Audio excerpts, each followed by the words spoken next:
اللہم صلی علی محمد وعلی آل محمد۔ بریلوی حضرات نے حضرت شیخ عبد القادر جیلانی پر جھوٹ باندھا ہے اور بذات اور کیا لکھا ہوا ہے، کیا منسوب، اچھا بدع عین کے ساتھ، اور بدعات منسوب کی ہیں ان سے، ان کو ایک سائیڈ پر رکھتے ہوئے کیا وہ ولی اللہ تھے؟ نہیں جی، ولی اللہ کی تو کوئی گارنٹی نہیں کسی کے بارے میں دے سکتا، صرف آپ کی اسیسمنٹ ہے۔ اولیاء اللہ صرف وہ ہیں جن کو زبان نبوت سے ڈکلیئر کیا گیا صلی اللہ علیہ وآلہ وسلم، یعنی اہل البیت علیہم السلام اور صحابہ کرام۔ ان کے بعد جتنے بھی لوگ ہیں، تابعین ہوں، تبع تابعین ہوں، محدثین ہوں، اولیاء اللہ ہوں حقیقی والے یا ان کے ڈکلیئر کیے ہوئے، سب کے بارے میں ہمارا یہ عقیدہ ہے may be may not be, اللہ کو پتہ ہے، حسن ظن رکھیں گے، اس کے سوا چارہ نہیں ہے۔ احمد بریلوی صاحب کو بریلوی 14ویں صدی کا مجدد کہتے ہیں، کروڑوں لوگ مانتے ہیں، لیکن کروڑوں دیوبندی انہیں مجدد دین بدعت کہتے ہیں۔ کروڑوں دیوبندی اشرف علی تھانوی صاحب کو حکیم الامت کہتے ہیں اور کروڑوں بریلوی انہیں مریض الامت کہتے ہیں۔ لوزامو، تو اس کا مطلب یہ ہے کہ ولی کی گارنٹی کو دے ہی نہیں سکتا۔ آپ کہتے ہیں کہ جی پیچھے چلے جائیں، تو پیچھے تو لوگ متفق ہیں کئی ہستیوں پہ، تب بھی لوگوں کا متفق ہونا اس چیز کو جسٹیفائی نہیں کرتا کہ وہ بزرگ ہے یا نہیں، کیونکہ ایک ہی عبد القادر جیلانی ہے، ان کی طرف توحید پر مبنی چیزیں بھی منسوب ہیں، خرافات بھی منسوب ہیں۔ واللہ عالم ان کا کون سا کریکٹر صحیح تھا اور کون سا غلط والا ہے۔ ہم حسن ظن ضرور رکھتے ہیں، لیکن پورے وثوق کے ساتھ کسی شخص کو گارنٹی نہیں دے سکتے کہ وہ اللہ کا ولی ہے۔ دعا کر سکتے ہیں، جو فوت ہو چکا ہے اس کے لیے دعا کریں گے۔ مجھے عبد القادر جیلانی سے شدید نوعیت کے اختلافات ہیں جو ان کی تعلیمات ہم تک پہنچی ہیں۔ اگر ہم ان کی کسی پازیٹیو چیز کو ہائی لائٹ کرتے ہیں تو صرف اس وجہ سے تاکہ ان مخالفین کے اوپر حجت ہو جنہوں نے انہیں بزرگ ڈکلیئر کیا ہے۔ ہمیں زیرو انٹرسٹ ہے جی، سیدھی سی بات ہے۔ عبد القادر جیلانی تو 561 ہجری میں فوت ہوئے ہیں، نبی الاسلام کی وفات کے آلموسٹ 550 سال بعد۔ جو خالی 61 ہجری میں بھی تھے نا کربلا میں حسین ابن علی کے مقابلے پہ، ہم ان کو بھی بزرگ نہیں مانتے، تو ہم 61 ہجری والوں کو بھی بزرگ نہیں مانتے، تو 561 والوں کو کہاں سے بزرگ مان لیں گے؟ یہ یاد رکھنا ہے آپ نے۔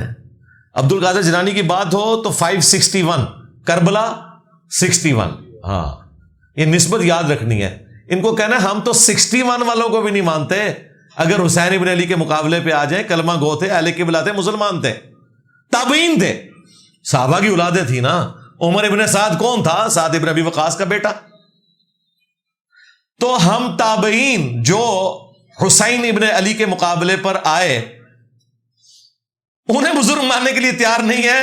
61 ہجری والوں کو، 561 ہجری والوں کو دو سے ہم سے کون منوا سکتا ہے؟ May be may not be. ویسے میں آپ کو بتاؤں، جو کچھ بریلوی دیوبندیوں نے عبد القادر جیلانی کی طرف منسوب کر دیا ہے، اس کے بعد تو بھائی ان کی بزرگی کیا، ان کی تو آخرت بھی داؤ پہ لگا دی ہے انہوں نے۔ یعنی وہ بتا رہے ہیں آپ کو کہ انہوں نے اپنے مرید کو جلا کے راکھ کر دیا، تو سیدھا سیدھا قتل کا مقدمہ ہے۔ سورۃ النساء میں اللہ تعالیٰ نے فرمایا جس نے کسی مومن کو ناحق قتل کیا ہمیشہ کے لیے جہنم میں ہے، اور سورۃ المائدہ میں آیا کہ ایک شخص کا، ایک جان کا ناحق قتل پوری انسانیت کا قتل ہے۔ عبد القادر جیلانی کو بچانا ہے تو لوٹے کی ٹوٹی والے واقعے سے جان چھڑا لو، اور اگر تم یہ کہہ رہے ہو کرامت، تو پھر عبد القادر جیلانی کی آخرت بھی فارغ، فیصلہ کر لو۔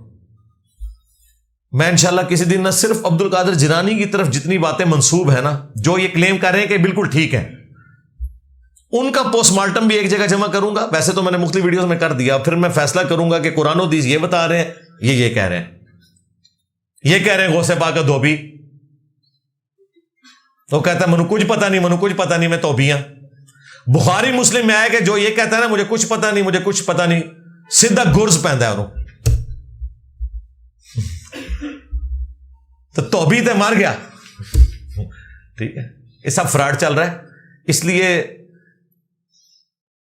بہتری اسی کے اندر ہے کہ بزرگوں سے جان چھڑائیں, وہ اللہ کے پاس چلے گئے, اچھے تھے برے تھے وہ اللہ کے سپرد, ہمیں کوئی ٹرسٹ نہیں کسی بزرگ سے.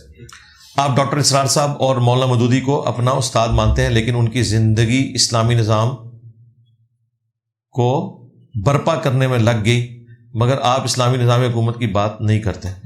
میرا تو خیال ہے زندگی ہم نے لگائی ہے نظام حکومت پہ, انہوں نے تو کتابیں لکھی ہیں اور تقریریں کی ہیں. اسلامی نظام حکومت اگر یہ ہے کہ صرف آپ نے باتیں کرنی ہیں اور پریکٹیکلی آپ کو سارے فرقے کافر سمجھتے ہو, ان کی عوام بھی کافر اور گمراہ سمجھتی ہو, تو کوئی کہہ سکتا ہے انجینئر صاحب آپ کو بھی سمجھتے ہیں؟ نہ, مجھے صرف مولوی گمراہ سمجھتے ہیں, عوام تو ادھر بیٹھی ہوئی ہے. ڈاکٹر اسرار صاحب کی تبلیغ سے کتنے بریلوی دیوبندی اہل حدیث ہیں جنہوں نے اپنے عقیدے صحیح کر لیے ہیں. وہ ایک دیوبندیوں کے سسٹم سے نکلے تھے, دیوبندی پوری زندگی انہیں سپورٹ کرتے رہے. مودودی صاحب کو بھی یہی تھا, یہ چاند ایک اہل حدیث اٹیچ ہو گئے. بریلوی تو انہیں کافر سمجھتے ہیں, عوام بھی اور علماء بھی. وہ ماشاءاللہ جو انہوں نے کام کیا اللہ تعالیٰ انہیں جزائے خیر دے, علمی خدمت بہت بڑے لیول کے اوپر کی. لیکن ان سب سے ایک چیز اوور لک ہوئی, چاہے وہ ہمارے استاد ڈاکٹر اسرار صاحب ہوں, مولانا اسحاق صاحب ہوں, مولانا مودودی ہوں, جاوید احمد غامدی صاحب ہوں, جتنے لوگ, کہ جو سب سے بڑی میجورٹی تھی یہاں پہ تصوف کے ماننے والے لوگ, ان کو وہ ہاتھ نہیں ڈال سکے اس طریقے سے جس طرح ڈالنا چاہیے تھا, بلکہ ڈالا ہی کوئی نہیں. وہ اپنی طرف سے حق بیان کرتے رہے لیکن ان کے مرض کی تشخیص نہیں کی. وہ ہم نے کی ہے کہ اصل مرض بابے ہیں.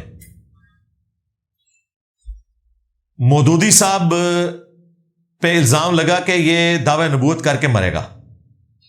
مودودی صاحب کو سٹوڈنٹس کہتے تھے جواب دیں, انہوں نے کہا میں جواب نہیں دوں گا, فائدہ کوئی نہیں, میں بغیر دعوی نبوت کیے دنیا سے جاؤں گا اور یہ میرا جواب ہوگا. آج انہیں فوت ہوئے ہوئے 40 سال سے زیادہ ہو چکے ہیں, لیکن کسی دیوبندی, بریلوی, اہل حدیث, مولوی کی یہ جرت نہیں ہے کہ اپنے بزرگوں کے ان دعووں کے اوپر معافی مانگے جو مودودی صاحب پہ ان لوگوں نے جھوٹے الزامات لگائے. آج تو انہیں معافی مانگنی چاہیے نا کہ بھئی وہ دعوی نبوت کے بغیر گیا ہے. یہ ضرور کہتے ہیں کہ مودودی صاحب کی قبر پہ اگر جو گھاس اگی ہوئی ہے وہ کوئی بکری کھا لے اس کا گوشت بھی حرام ہے. ہاں, ایک مودودی 100 یہودی آج تک کہہ رہے ہیں. تو مودودی صاحب نے کبھی انہیں ریبٹل نہیں کیا.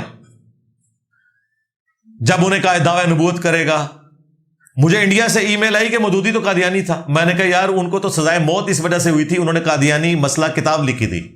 جس بندے نے ختم نبوت کی خاطر سزائے موت قبول کی ہو, وہ تو بعد میں ایک حالات ایسے ملک کے پولیٹیکل بنے کہ صدر پاکستان نے ان کی پھانسی معاف کر دی تھی, انہوں نے نہیں تھی کوئی درخواست کی. وہ پولیٹیکلی اتنا ملک کمزور ہو گیا تھا, انہیں مجبوراً چھوڑنا پڑا, ادروائز ان کو پھانسی دے دینی تھی انہوں نے. اس شخص پہ تم قادیانی ہونے کا الزام لگا رہے ہو. انہوں نے یہ سمجھا تھا کہ انجینئر صاحب بھی مودودی صاحب کی طرح جو ہے نا وہ میٹھی میٹھی باتیں کریں گے. نو نو نو نو نو نو, میں پوڑ کے رکھ چھڑا گا اتو لے کے تھلے تک سارے نو. میں نبی صاحب ہے ہی کوئی نہیں, تیرے بابے تے شاہی کوئی نہیں. مجھے انہوں نے قادیانی کہا, میں چشتی رسول اللہ, تھانوی رسول اللہ, شبلی رسول اللہ, اتنا کھرچیا سارے فرقے نو کینسر بنا کے رکھ چھڑیا جے. چھڑ گئے بابے نو تائی کہتا اوے تواڈے پیواں پیراں نو پے گئے جے تواڈے بابے نو. یہ فرق دیکھا ہے آپ نے پوچھا نا فرق کیا, میں نے فرق بتا دیا آپ کو. مودودی صاحب کہتے رہے میں مر کے جواب دوں, میں کہا میں انہوں نے مار کے جواب دیاں گا. ہائے ہائے ہائے, مودودی نے مر کے جواب دیتا, میں تواڈے بابے مار کے تانوں جواب دیتا. نہ سہے تو چشتی رسول اللہ, تھانوی رسول اللہ پارٹی ختم نبوت ہوتے چندے بٹور دے رہے ہو, صرف قادیانیوں کو برا کہتے رہے. یہ لوگ یہ نورا کچھ نہیں کرتے رہے. یہ قادیانی دجال کے سہولت کار تھے, ان کے بزرگ بھی, یہ بھی.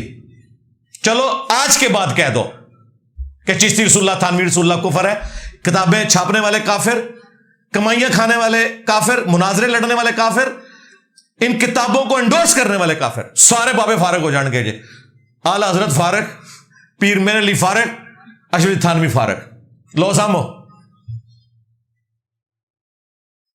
تو مجھ سے نہ یہ ایکسپیکٹ کرنا. بالکل میری طبیعت ہی ہو رہا ہے بھائی, میری طبیعت حضرت عمر والی ہے. انہوں نے سمجھا کہ حضرت عثمان والی طبیعت ہوگی. نو نو نو نو نو, میری طبیعت ایسی ہے ہی نہیں ہے کہ میں ویل لیفٹ کروں. اور یہ اللہ نے بنائی ہے طبیعت, یہ کوئی میں نے اڈاپٹ نہیں کی ہوئی ہے. اللہ کو پتا تھا کہ اس وقت کس بندے کی ضرورت ہے. ہاں, اس وجہ سے کسی پلیکھج نہ رہنا. تو اسلامی نظام کے اوپر ہی ہم بات کر رہے ہیں. اسلامی نظام یہ ہوگا کہ سب سے پہلے دین تصوف کا خاتمہ پاکستان سے ہمیں چاہیے. توحید وہ چاہیے جو قرآن و سنت والی ہے. یہاں اسلامی نظام کا مطلب پتا کیا ہے کہ مولویوں کو لوگ ووٹ ڈالے, ووٹ پہ گئی نا, سارے بریلوی باہر نکل آئے تو ٹی ایل پی والے آ جائیں گے حکومت میں. سب تو پہلے چھوڑے لان کے دیوبندیاں دے تے اہل حدیثاں دے. اور ساحل ادیم صاحب دے سارے وال انہوں نے منڈ چھڑنے جے. ظاہر ہے ساحل ادیم صاحب تو کہتے ہیں میرے آئیڈیل مودودی صاحب ہے, وہ تو مودودی نو یہودی سمجھتے جے. جڑے جڑے اسلامی نظام والے نے سارے انہوں نے منڈ کے رکھ چڑھنا جائے, اللہ نہ کرے نہ دی حکومت آ جائے. تو اس لیے اسلامی نظام یہ ہے کہ اصل طاغوت دین تصوف, جس نے توحید کی جگہ مردہ بابوں کو پکارنے والی آپ کو شرک پہ مبنی تعلیمات دی, ختم نبوت کی جگہ بزرگوں کے کلمے پڑھوائے, قرآن و سنت کی جگہ تصوف کی کتابوں سے عقیدے آپ کو بتائے. ہم آپ کو قرآن و حدیث پیش کرتے ہیں, یہ سلطان بہو کے شعر پڑھتے ہیں. اور یار طارق جمیل صاحب کی جرت نہیں, وہ بھی سلطان بہو کے شعر پڑھتے ہیں. یار ان بندوں کے شعر پڑھتے ہو جنہوں نے نہ قرآن پڑھا ہوا نہ حدیث پڑھی ہوئی. اچھا یہ سوال جب غامدی صاحب سے ہوتا ہے نا کہ جی یہ جو بزرگ تھے اتنے بڑے بڑے, تو غامدی صاحب تو شریف آدمی ہے, پتہ کہ جواب دیتے ہیں وہ کہتے ہیں وہ بزرگ اللہ کے پاس جا چکے, ان کا معاملہ اللہ کے سپرد, وہ جانے اور اللہ جانے.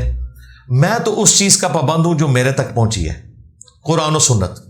اچھا یہ شریفانہ جواب تو ٹھیک ہے, اس سے صرف ممی ڈیڈی برگر فیملی کے کوئی 0.0001% مسلمان مان لیں گے, لیکن جڑے چھرے جے کروڑا وچ انہاں دا علاج غامدی صاحب کو نہیں. جب میرے سے کوئی پوچھتا ہے نا, میں کہتا ہوں کیڑا ہے کڈو باہر, اے تو چشتی رسول اللہ پڑھوایا ہے جے, اے پہلے اسلام ثابت کرو. ہمارے ایک دوست ہیں ڈاکٹر احمد صاحب, وہ کینیڈا میں ہوتے ہیں, ٹرک چلاتے ہیں, ویسے بائی پروفیشن ڈاکٹر ہیں لیکن ٹرک چلا رہے ہیں, اچھی کمائی ہوتی ہے. وہ کہتے ہیں کہ میں نے آپ کی ویڈیوز دیکھنی شروع کی نا, تو میں نے فون پہ نا اپنی والدہ کو آپ کا ایک کلپ بھیجا, اور میں نے کہا کہ اماں جی آپ فارغ ہوتی ہیں تو سنا کرو. انہوں نے نا کلپ جب دیکھنے شروع کیے نا, تو ڈاکٹر صاحب کہتے ہیں میں نے بعد میں پوچھا تو اماں کہتی وہ آگ گیا منڈا دے, وہ آگ گیا. کہتے جڑا کلپ لا لو آگ جے وہ بندہ. بالکل میرا دعویٰ ہے, میرا اتنا سا کلپ کیا کلپ نہیں بھی کہیں گھومتی گھماتی کسی کے موبائل میں آ جائے نا, وہ بندہ کہنا یار کیڑی شے ہے یار یہ کون ہے. ہاں اللہ کا شکر, یہ سچائی کی طاقت ہے. اینے کلپ چاہے آؤٹ آف کانٹیکس کٹے ہوئے ہو چاہے کانٹیکس کے ساتھ, اپنا اثر چھوڑتے ہیں, لوگ تلاش میں آتے ہیں. تو یہ ہے اسلامی نظام. بالکل ہمیں کوئی ایسا اسلامی نظام نہیں چاہیے جس میں کسی ایسے فرقے کی حکومت آ جائے جو پکڑ پکڑ کے نانگے پیروں کے مزار بنانا شروع کر دے. تو مجھے بتائیں, جب تک دین تصوف کا خاتمہ نہ ہو, اسلامک نظام کا مطلب پتہ کیا ہے, جو کوئی 2-4 موحدین بچے ہیں نا ان کو بھی پھانسی چڑھوانا ہے آپ نے. بالکل ہم کسی ایسے اسلامی نظام کو سپورٹ نہیں کرتے جب تک کہ تصوف کی جو خرافات ہیں ان کو ختم کرنے کے لیے کوشش نہیں ہوتی. اور وہ اللہ کے شکر ہے ہم نے کر کے دکھائی ہے, کر رہے ہیں. یہ اسلامی نظام کی طرف ہی ہے. ہاں نبی اسلام نے بھی برداشت کی ہے 23 سال تک بت کعبے کے اندر. ایک رات میں حضرت علی اور حمزہ کو بھیج کے, حضرت عمر کو بھیج کے توڑوا سکتے تھے, نہیں توڑوائے. نبی اسلام کو پتا تھا فائدہ کو نہیں, دوبارہ بنا لیں گے. پھر فتح مکہ ہوئی ہے, انہی بندوں نے بت توڑے ہیں. کس نے؟ خالد ابن ولید نے, جن سے حضور کے دانت شہید ہوئے ہوئے تھے. ہم نے انہی سے مزار توڑوانے ہیں, ہم نے نہیں توڑنے. بالکل ذہن میں رکھیے گا, ان سے توڑوانے ہیں انشاءاللہ تعالی. تو اسلامی نظام اللہ فضل, اسلامی نظام اسی تے گل کر رہے ہیں. اسی گل نہیں کر رہے اسلامی نظام پہ، کام کر رہے ہیں، باتیں باقی کر رہے ہیں. اور یہ مقبول جہاں صاحب باتیں کر رہے ہیں، ڈاکٹر سہیل صاحب بھی باتیں کرتے تھے، مودودی صاحب بھی باتیں کرتے تھے، ساحل ندیم صاحب بھی باتیں کرتے ہیں. ہم کام کر رہے ہیں. اور یہ کام سرکار یہ کام کر کے کوئی یونیورسٹی میں جا کے ہاں جی مائک پکڑ کے درس نہیں پھر دے سکتا. چڑھ جائے گا کوئی ممتاز قادری ہوتے، اسلامی نظام کاٹ کے پرا مارے گا تھوڑا. یہ بڑا مشکل کام ہے. اس کے لیے پھر آپ کو مولا علی کی طرح درویشوں والی زندگی گزارنی پڑے گی، سیدھی سی بات ہے. تو میں نے تو اپنی جان رکھی ہوئی ہے تھیلی پہ، اللہ کا فضل ہے.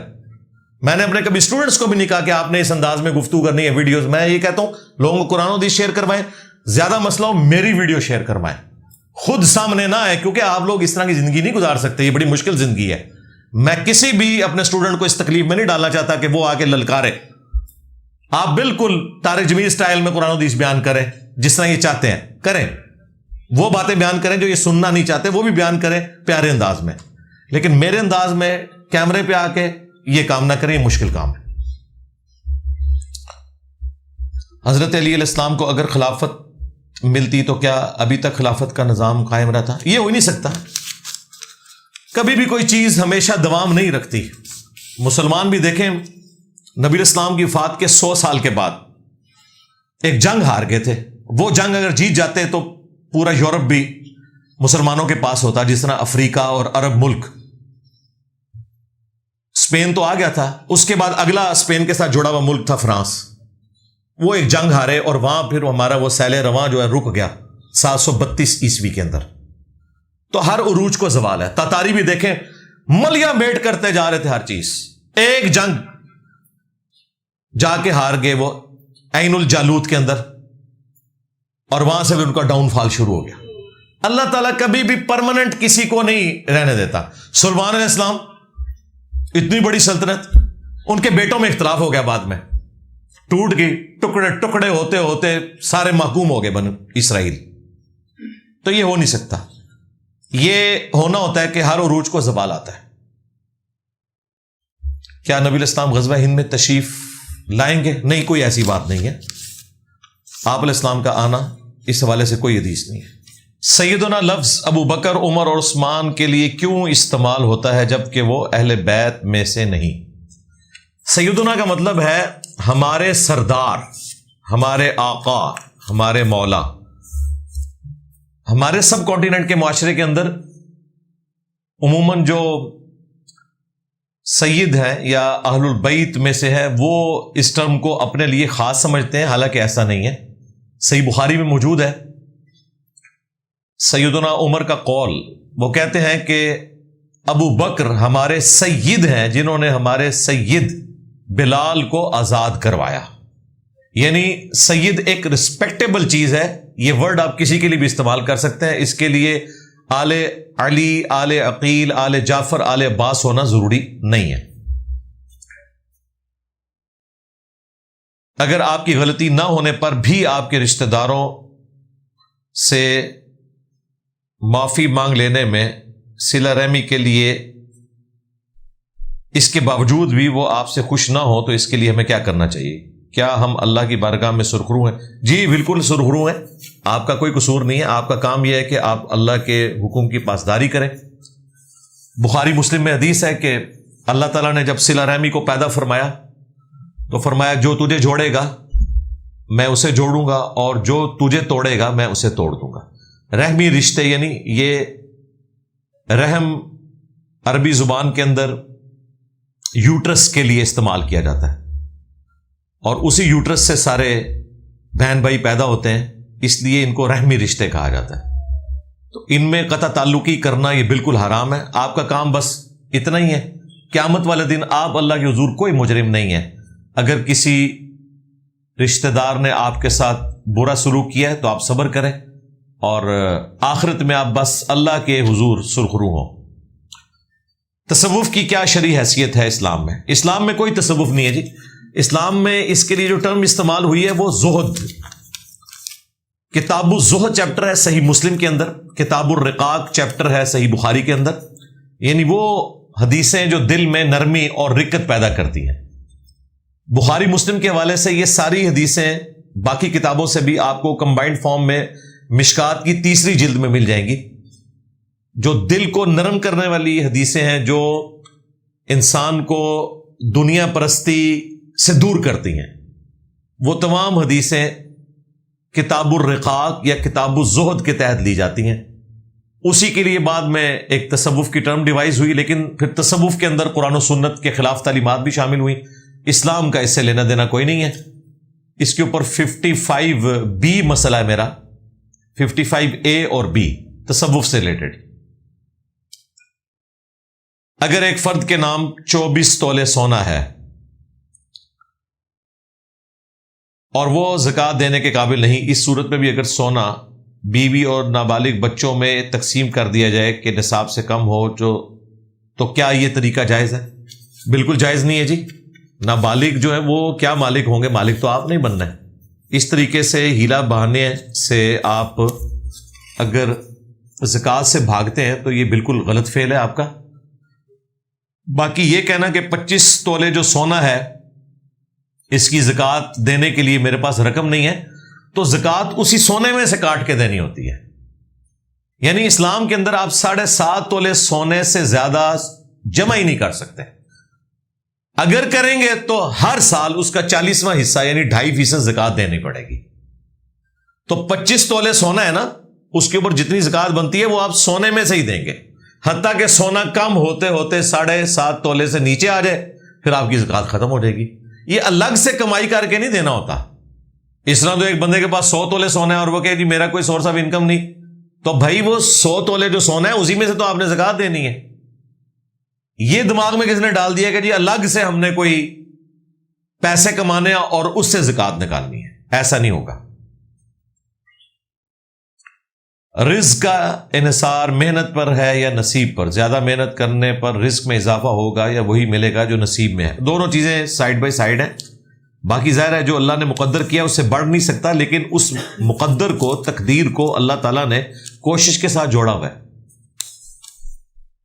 بخاری مسلم میں حدیث ہے، جو شخص یہ چاہتا ہے کہ اس کے رزق میں برکت کر دی جائے اور اس کی عمر دراز ہو تو اسے چاہیے کہ اپنے رشتہ داروں کے ساتھ حسن سلوک کرے۔ لیکن یہ بھی تقدیر میں لکھا ہوگا کہ یہ شخص رشتہ داروں سے حسن سلوک کرے گا تو میں اس کی عمر بھی بڑھا دوں گا، اس کا رزق بھی بڑھا دوں گا، نہیں کرے گا تو نہیں بڑھاؤں گا۔ یہ بات بھی تقدیر کے اندر لکھی ہوئی ہوگی۔ یعنی تقدیر سے ہم باہر نہیں نکلتے، یہ اللہ تعالیٰ کے رولز ہیں۔ باقی یہ درست ہے کہ اگر کسی کے نصیب میں رزق کم ہے تو محنت کرنے سے وہ زیادہ ہو نہیں سکتا، لیکن یہ کہنا کہ بغیر محنت کے، کوئی کام کیے بغیر جو میرے نصیب کا رزق ہے وہ مجھے مل جائے گا، تو اسلام نے تو اس طرح کے ایٹیچیوڈ کی بالکل مذمت کی ہے۔ رزق حلال کمانا ایک مرد کے اوپر فرض ہے، کسب حلال اس نے کرنا ہے، بیوی بچوں کا خرچہ اس نے اٹھانا ہے، یہ اس کی ذمہ داری ہے، وہ اس سے عہدہ برا نہیں ہو سکتا۔ بالکل۔ کیا قومی ترانہ میں کسی بڑے کے آداب میں کھڑا ہونا جائز ہے؟ جائز ہے، یہ کوئی عبادت والی کیٹیگری نہیں ہے۔ اس کے لیے تفصیلی ویڈیو دیکھ لیں، ٹیچر کی تعظیم میں کھڑا ہونا، اس میں نے تفصیلی بحث کی ہے۔ کیا بیوی اپنے خاوند کے پیسے اپنے ماں باپ پر لگا سکتی ہے؟ جی، اپنی پاکٹ منی میں سے لگائے، آپ کو کس نے منع کیا؟ لیکن یہ نہیں ہو سکتا کہ آپ خاوند کے مال میں سے چوری کر کے اپنے ماں باپ یا بہن بھائیوں کے اوپر لگائیں۔ یہ ضرور ہو سکتا ہے کہ آپ اپنے خاوند کے مال میں سے اس کی اجازت کے بغیر پیسے اٹھا کر اسی کی اولاد پہ لگائیں، اس صورت میں اگر وہ خرچہ پورا نہ دیتا ہو اور اس کی کمائی اتنی ہو۔ وہ بخاری میں موجود ہے، نبی علیہ السلام کو ابو سفیان کی بیوی نے شکایت کی کہ ابو سفیان میرا خرچہ پورا نہیں دیتا، تو کیا میں اس کی اجازت کے بغیر اس کے مال میں سے لے لیا کروں؟ تو آپ نے فرمایا اتنا لے لو جتنی تمہاری ضرورت ہے۔ تو وہ ضرورت اس بیوی یا اس کی اولاد کے لیے ہے، یہ نہیں ہے کہ اس نے اپنے بہن بھائیوں کو بھی کھلانا ہے، اپنے ماں باپ کو بھی کھلانا ہے، اس کی کوئی اسلام میں اجازت نہیں۔ نمازیں جمع کرنے کا معمول بنا لینا کیسا ہے؟ خلاف سنت ہے جی۔ نبی الاسلام نے پوری زندگی 5 نمازیں الگ اوقات میں پڑھی ہیں۔ ہاں، امت کی آسانی کی خاطر کبھی کبھار آپ نے نمازوں کو جمع کیا، سفر میں ہمیشہ کیا عام حالات میں کبھی کبھار کیا تاکہ امت کے لیے آسانی ہو جائے اور کوئی تنگی باقی نہ رہے. یہ دو فتوے عبداللہ ابن عباس نے ارشاد فرمائے جب تابعین نے پوچھا کہ نبی علیہ السلام نے یہ عمل کیوں کیا تھا. البتہ نماز جمع کرنے کی ایک صورت ایسی ہے جو آپ پوری زندگی کر سکتے ہیں, اس کے اوپر کوئی شرعی گرفت کسی اعتبار سے بھی نہیں ہوگی. اس میں بھی نہیں ہوگی اگر کوئی شخص واقعی اس قسم کی روٹین میں ہے کہ اس کے لیے پاسبلٹی نہیں ہے, بہت زیادہ مصروف ہے, جبکہ باقی معاملات میں بھی وہ پھر اسی طرح چیزوں کو لے کے چلتا ہو. یہ نہ ہو کہ وہ چائے پینے کے لیے 2-2 گھنٹے ہوٹل پہ بیٹھا رہے اور نمازیں جمع کرنا شروع کرتے ہیں. اس کے لیے بھائی نمازیں جمع کرنے کی اجازت نہیں. تو کوئی پرائم منسٹر ہے, آرمی چیف ہے, چیف جسٹس ہے, جو لوگوں کے فلاح کے لیے کام کر رہے ہیں, تو وہ اپنے ٹائم کو مینج نہ کر پائیں, ایک الگ چیز. ادروائز عام حالت میں یہ نہیں ہے. وہ صورت کہ آپ روزانہ نمازوں کو جمع کر سکتے ہیں جو کسی کے نزدیک بھی حرام نہیں ہے اور وہ شرعی طور پر قابل گرفت بھی نہیں ہے, وہ جمع سوری ہے. یعنی ظہر کو آخری وقت میں پڑھنا اور عصر کو اول وقت میں پڑھنا. چونکہ وہ نمازیں اپنی ٹائم میں پڑھی جا رہی ہیں, ان کے اوپر کوئی شرعی گرفت نہیں. مثال کے طور پر آج کل یعنی آج کی ڈیٹ میں 21 جولائی 2024 ہمارے جہلم شہر میں آلموسٹ 3:54 پہ عصر کا وقت داخل ہو رہا ہے. کوئی شخص 3:40 پر زور کی نماز پڑھتا ہے تو اب وہ زور کے ٹائم کے اندر پڑھ رہا ہے, کیونکہ جب تک عصر کا وقت داخل نہیں ہوتا زور کا وقت ختم نہیں ہوتا. اس کے بعد وہ 3:55 پہ عصر کی نماز پڑھتا ہے. نماز سے فارغ ہو گیا آلموسٹ 4:05 یا 10 پہ. اب اس نے آدھے گھنٹے کے اندر 2 نمازیں پڑھ لی ہیں, 3:40 سے لے کے 4:10 تک. نمازیں جمع بھی کر لی ہیں, ٹائم بھی یوٹیلائز کر لیا ہے, اور شرعی گرفت بھی کوئی نہیں. یہ وہ جمع سوری ہے جو حنفیوں کے نزدیک بھی حرام نہیں ہے. اس کی روٹین بنانا بھی حرام نہیں ہے, کیونکہ آپ نماز کو اپنے اوقات کے اندر پڑھ رہے ہیں. اسی طریقے سے آج کل ہمارے جہلم شہر میں عشاء کا وقت 8:50 پہ داخل ہو رہا ہے. کوئی شخص 8:40 پہ یا 8:35 پہ مغرب کی نماز پڑھتا ہے, پھر اسی وضو سے جیسے ہی 8:50 ہوتے ہیں وہ عشاء کی نماز پڑھ لیتا ہے, تو اس کی نماز جمع بھی ہو گئی, جمع سوری بھی ہو گئی, اپنے اپنے وقت میں بھی ادا ہو گئی, اور کسی شرعی گرفت میں بھی نہیں آئی. یہ والی روٹین اگر کوئی روزانہ بھی بنائے تو اس کے اوپر کوئی شرعی فتویٰ نہیں ہے. لیکن یہ بھی روٹین امت لیول کے اوپر اڈاپٹ نہیں کی جا سکتی کہ آپ مسجدوں میں بھی یہی رکھ دیں کہ جی ظہر عصر جمع ہوگی اس طریقے سے, مغرب اور عشاء اس طریقے سے جمع ہوگی. نہیں, روٹین آپ نے وہ اول وقت میں ہی رکھنی ہے, وہی افضلیت ہے, سوائے عشاء کی نماز کے لیے کہ وہ لیٹ پڑھنا افضل ہے, اور گرمیوں میں ظہر کی نماز لیٹ کرنا افضل ہے. ادروائز تمام نمازیں بخاری مسلم میں احادیث موجود ہے کہ اول وقت میں پڑھنا افضل ہے. جو مسلمانوں کی ایک صدیوں سے روٹین ہے مساجد کے اندر 5 الگ اوقات میں. ایون شیعہ کے ہاں بھی جو نہج البلاغہ میں مولا علی علیہ السلام کا خط ہے اپنے گورنوں کے نام, اس میں 5 نمازوں کے الگ ٹائم لکھے ہوئے ہیں, اس میں کوئی نمازیں جمع کرنے کا ذکر موجود نہیں ہے. اسی لیے شیعہ کے بھی جو محقق علماء ہیں وہ کہتے ہیں کہ ہم نمازیں جمع کرنے کو صرف جائز سمجھتے ہیں, افضل یہی ہے کہ 5 نمازیں الگ اوقات میں ہوں گی. لیکن ظاہر ہے کہ انہوں نے بھی ایک سنی شیعہ کنفلکٹ کی وجہ سے ایک روٹین بنا لی ہے کہ وہ روزانہ ہی نمازوں کو جمع کرتے ہیں, اور نمازیں الگ پڑھنے والا معاملہ انہوں نے بالکل چھوڑ دیا. فارکس ٹریڈنگ کے بارے میں شرعی احکام کیا ہیں؟ فارکس ٹریڈنگ اور ساتھ میرا نام لکھیں انجینئر محمد علی مرزا, تفصیلی ویڈیو کھل جائے گی. اس میں نے صرف اس کا نہیں بلکہ دنیا کے ہر کاروبار کے لیے آپ کو ایک فارمولہ بتا دیا کہ ان 4 چیزوں کا خیال رکھنا ہے. دنیا میں لاکھوں کاروبار ہیں, آپ اس فارمولے میں لگائیں, آپ کو رزلٹ آ جائے گا کہ یہ کاروبار حلال ہے یا حرام ہے. یعنی اس میں کاروبار میں جو آپ پروڈکٹ بیچ رہے ہیں یا خرید رہے ہیں وہ خود حلال ہونی چاہیے.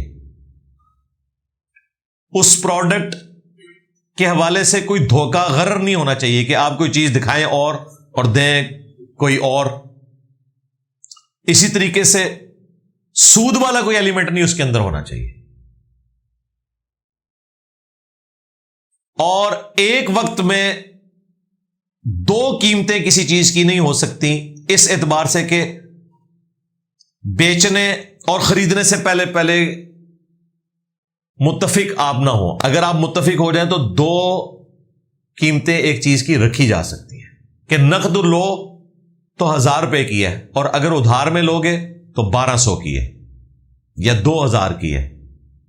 اس کو آپ سود نہیں کہہ سکتے کیونکہ کموڈٹی انوالو ہے. اسی کی بنیاد پہ یہ قسطوں کا کاروبار چل رہا ہے، اسی کی بنیاد پہ اسلامک بینکنگ چل رہی ہے. لوگ کہتے ہیں جی یہ کیا ہوا، ٹائم ویلیو آف منی لے رہے ہیں. ہم ٹائم ویلیو آف منی نہیں لے رہے، بلکہ ٹائم کی بجائے اس پروڈکٹ کی ویلیو لے رہے ہیں. کیونکہ آپ نے 1000 روپے کی چیز 100 روپیہ دے کے اٹھا لی ہے، بقیہ کے 900 آپ نے نہیں دیے ابھی. جتنی دیر تک آپ وہ 900 پورے نہیں کرتے اس چیز کا کرایہ تو آپ اس کو دیں گے، اور وہی کرایہ ہے جو اوپر والے پیسے بن جاتے ہیں، جس کی وجہ سے ادھار پر چیزیں دینے والے کو فائدہ ہو جاتا ہے. چونکہ پروڈکٹ انوالو ہے اسی لیے اس کے اوپر حلال ہونے کا فتویٰ دیا گیا. اسلامک بینکنگ پہ تفصیلی ویڈیو دیکھ لیں. اسلام میں میوزک کی کیا ڈیفینیشن ہے؟ میوزک ان اسلام، ساتھ میرا نام لکھیں تو آ جائے گا. یہ اتنا سادہ مسئلہ نہیں ہے کہ ایک لائن میں بتایا جائے. میجورٹی جو میوزک کی فارمز ہیں وہ حرام ہی ہیں، لیکن کچھ جواز بھی موجود ہے. ڈراپ شپنگ حلال ہے یا حرام؟ ڈراپ شپنگ لکھیں، ساتھ میرا نام لکھیں تو ویڈیو کھل جائے گی. ڈراپ شپنگ حلال ہے اگر دھوکہ نہ دیا جائے. جہاں پہ دھوکے والا مسئلہ ہو جائے وہاں پھر آپ مال پہ قبضہ کیے بغیر، اسے دیکھے بغیر آگے بیچ نہیں سکتے. ایک یہ ٹیکنیکل بحث ہے، وہ آپ دیکھ سکتے ہیں. فارکس ٹریڈنگ کا پھر سوال ہے، یہ آلریڈی ڈسکس ہے.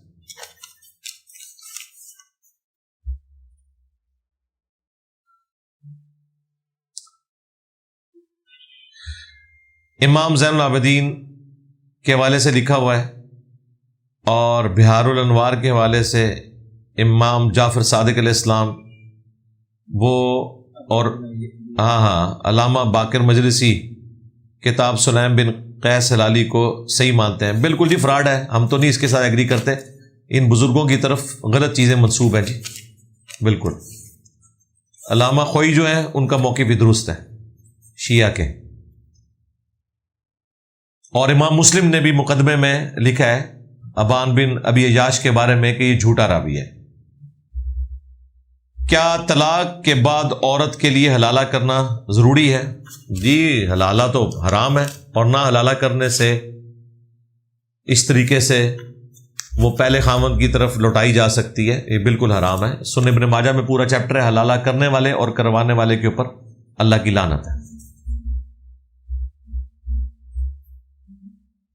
اگر شوہر بیوی پر تشدد کرتا ہو اور ملک سے باہر بھی رہتا ہو اور بات بھی اتنی نہ کرے اور ساس سسر بھی مارتے ہوں تو ان حالات میں خلا لینا چاہیے. بالکل جی، اس سے بہتر کوئی صورتحال ہی نہیں خلا لینے کی. فوراً خلا لے.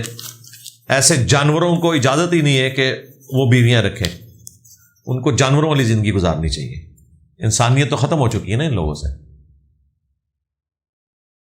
ہم اہل بیت کے اماموں سے دین کیوں نہیں لیتے؟ ان سے احادیث بھی کم ملتی ہیں. اس کے اوپر میں کافی دفعہ بول چکا ہوں. اہل بیت کے اماموں سے ہی دین لے رہے ہیں. اہل بیت کے اماموں نے کہا ہے کہ قرآن میں سارے عقائد موجود ہیں. امام جعفر علیہ السلام کا قول ہے کہ ہماری بھی کوئی بات قرآن کے خلاف ہو اسے چھوڑ دو. تو پریکٹیکلی یہی دیکھنے میں آیا کہ جو لوگ اہل بیت کا نام لے رہے ہیں ان کے عقائد و نظریات 100% قرآن و سنت کے منافی ہوتے ہیں. تو صرف اپنے آپ کو جوڑ لینے سے تو اہل بیت کی تعلیمات تو نہیں ہے نا. امام جعفر علیہ السلام نے تو کبھی نہیں کہا کہ آپ نے یا علی مدد کہنا ہے.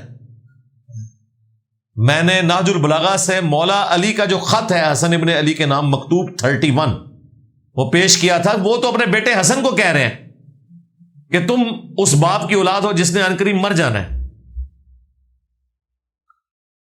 بیٹے حسن، جب بھی تجھے کوئی مصیبت اور پریشانی ہو اپنے رب سے دعا کرنی ہے. زمین و آسمان کا مالک اللہ ہے اور اس نے اجازت دی ہے کہ اس کی مخلوق اس سے سوال کر سکتی ہے. تاکہ وہ اپنی مخلوق کو عطا کرے. تجھے جب بھی کوئی مصیبت ہو تو اپنے رب سے دعا کر. اور اللہ کی بارگاہ وہ بارگاہ ہے کہ اس نے اپنا کوئی دربان بھی مقرر نہیں کیا کہ جس کے ذریعے سے تو اس کے تک پہنچے گا. انہوں نے تو وسیلے بھی ختم کر دیے ہیں. یہاں تو انہوں نے وسیلے کے نام کے اوپر شرک پھیلایا ہوا ہے. یہ بھی مفتی منیور وہاں صاحب نے جو پوڈ کاسٹ ریکارڈ کروائی ہے اس سے بندہ سوال پوچھ رہا ہے کہ یہ بتائیں یہ جو بزرگوں کو مرے ہوئے بزرگوں کو پکارتے ہیں تو ان سے مدد مانگتے ہیں تو کیا یہ جائز ہے؟ تو جواب وہ دے رہے ہیں کہ جی بہتر تو یہ ہے کہ دعا تو اللہ ہی سے کرنی چاہیے. یعنی انہوں نے پہلی کانفیڈنس لوز کر دیا ہے, بہتری پہ آگے. اس کے بعد وہ کہتے ہیں یہ جو بزرگوں سے بھی مانگتے ہیں نا تو ہم بزرگوں سے تو مانگتے ہی نہیں ہیں, وہ اللہ سے مانگ رہے ہوتے ہیں, ان کا وسیلہ ڈالتے ہیں. اب مجھے بتائیں یہ کون سی لنگوسٹک ہے کہ یا شیخ عبد القادر جیلانی المدد یہ توسل ہے؟ یہ تو استعانت ہے. سیدھا سیدھا آپ مانگ رہے ہیں انہی سے. یا شیخ عبد القادر جیلانی المدد کو توسل کہنا یہ دھوکہ دینا ہے. توسل تو یہ ہوگا کہ فلاں بزرگ کا واسطہ اے اللہ تو میرا فلاں کام کر دے. تو پھر آپ کہہ سکتے ہیں کہ جی مانگا اللہ سے ہے, واسطہ ڈالا ہے ہم نے فلاں بزرگ کا. لیکن یہاں تو ڈائریکٹ بزرگوں کو پکار رہے ہوتے ہیں, اگرچہ اس توسل کو بھی ہم اس طریقے سے نہیں مانتے. توسل کی صحیح فارم یہ ہے کہ آپ کسی نیک آدمی سے دعا کروائیں جو دنیا میں سامنے موجود ہے, یا نیک اعمال کا وسیلہ پیش کریں. اور بھی وسیلے کی کافی اقسام ہے. وسیلے کے نام پر دھوکہ یا میری ویڈیو دیکھ لیں. ہمارے علاقے میں اکثر لوگ کچھ درختوں کو گھر میں نحوست سمجھتے ہیں اور کہتے ہیں کہ ان کے ہونے سے رزق اور مال میں برکت نہیں ہوتی. مہربانی کر کے رہنمائی فرمائیں. رہنمائی یہ ہے کہ یہ توہمات ہیں, قرآن و سنت میں تو اس کی کوئی اصل نہیں ہے. ایک درخت کے بارے میں آیا, وہ بھی یہ نہیں ہے کہ کوئی نحوست ہے. وہ بخاری مسلم میں ہے کہ قرب قیامت میں جب آخری جنگ ہوگی دجال کے خلاف مسلمان لڑیں گے تو یہودیوں کا درخت ہے غرقت جو انہیں پناہ دے گا, ورنہ کوئی بھی درخت اور پتھر یہودیوں کو پناہ نہیں دے گا. اگر کوئی یہودی درخت اور پتھر کے پیچھے چھپا ہوگا تو وہ درخت اور پتھر بولے گا کہ مسلمان میرے پیچھے یہودی ہے, سوائے غرقت کے درخت کے. لیکن اس میں یہ نہیں ہے کہ غرقت کوئی نحوست والا معاملہ ہے. کہا گیا یہودیوں کا درخت ہے, نہ یہ کہا گیا کہ غرقت جہاں نظر ہے آپ نے اس کو جلا کے راکھ کر دینا ہے. باقی تو سب فراڈ ہے.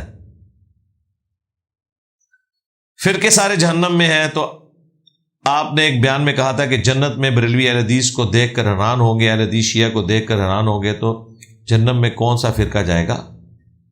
جہنم میں جانے کا مطلب ہرگز یہ نہیں ہے کہ مسلمانوں کے فرقے ہمیشہ کے لیے جہنم میں جائیں گے. یہ جو آیا نا 72 فرقے جہنم میں جائیں گے, اس میں یہ الفاظ نہیں کہ ہمیشہ کے لیے جہنم میں جائیں گے.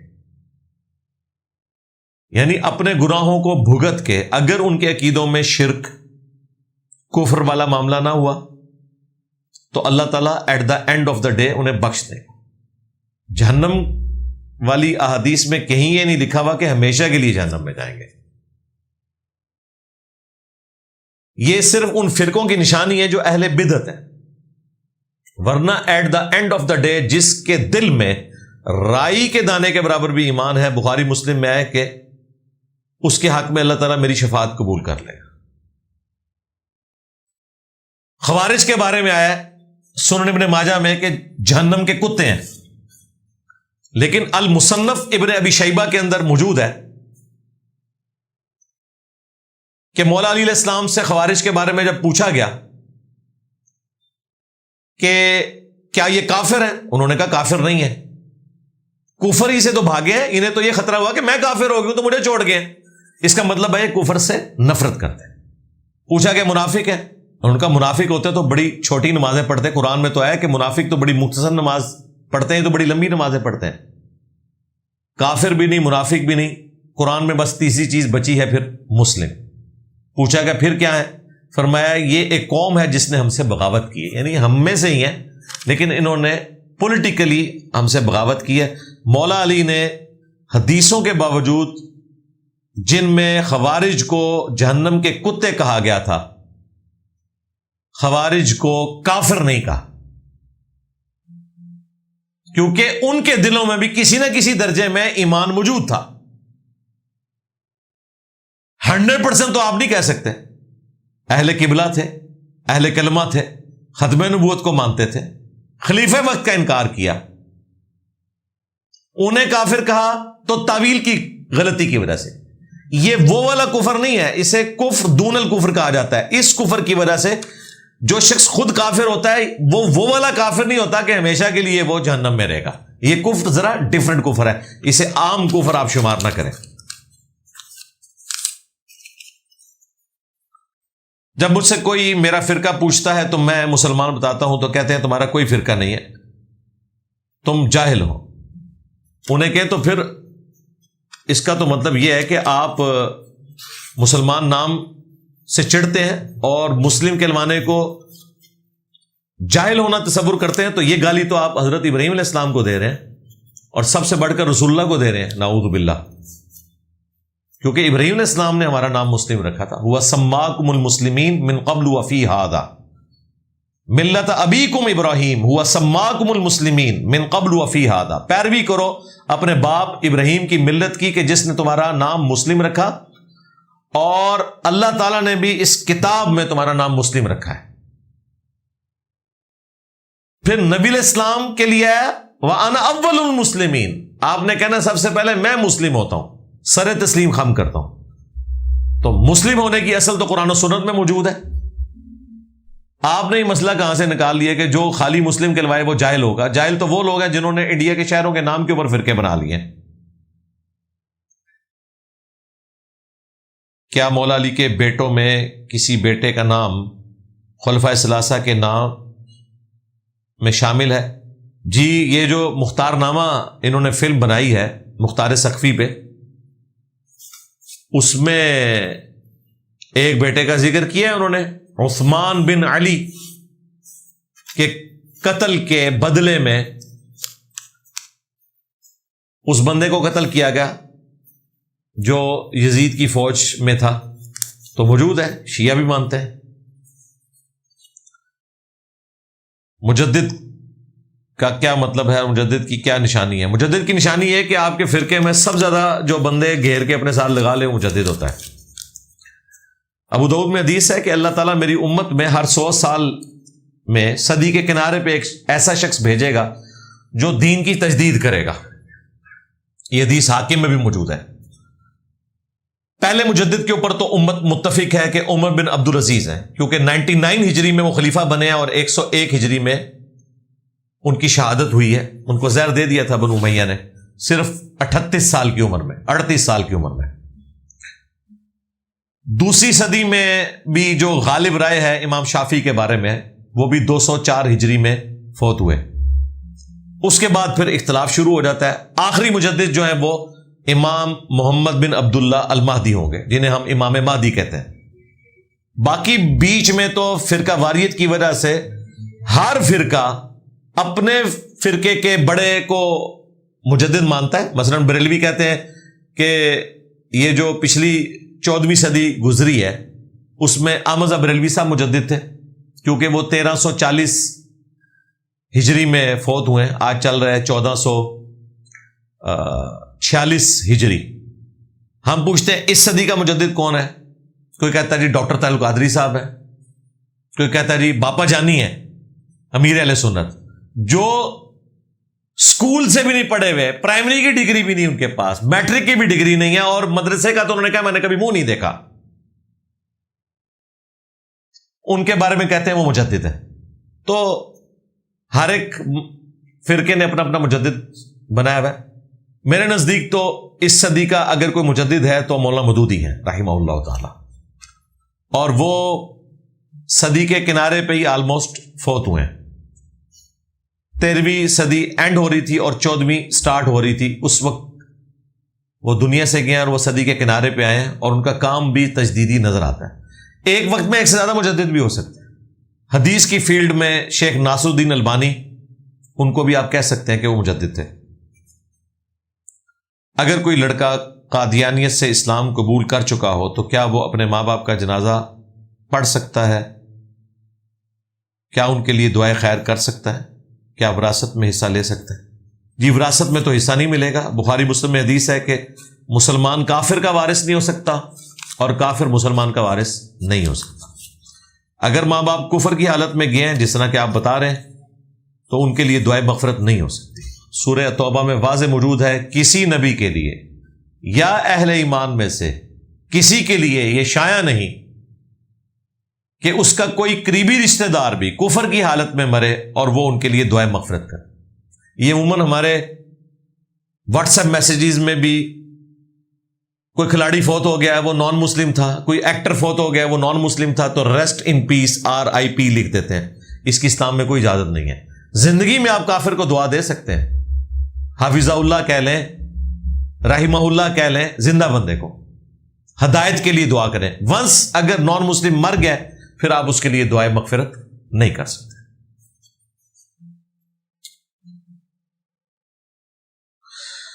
میں نے اپنی بیٹی کے نام پر 10 سال پہلے 1 لاکھ جمع کروائے تھے جو اب 13 لاکھ ہو گئے۔ بینک لکھنے کی ضرورت نہیں، کیا یہ رقم جائز ہے؟ دیکھیں جی، جو آپ نے بینک کا ذکر کیا وہ تو سودی بینکاری کر رہا ہے۔ اب اس میں اصل رقم تو آپ رکھ سکتے ہیں اپنے پاس جو 1 لاکھ جمع کروایا تھا۔ بقیہ کی جو رقم والا معاملہ ہے تو اگر آپ ضرورت مند ہیں خود،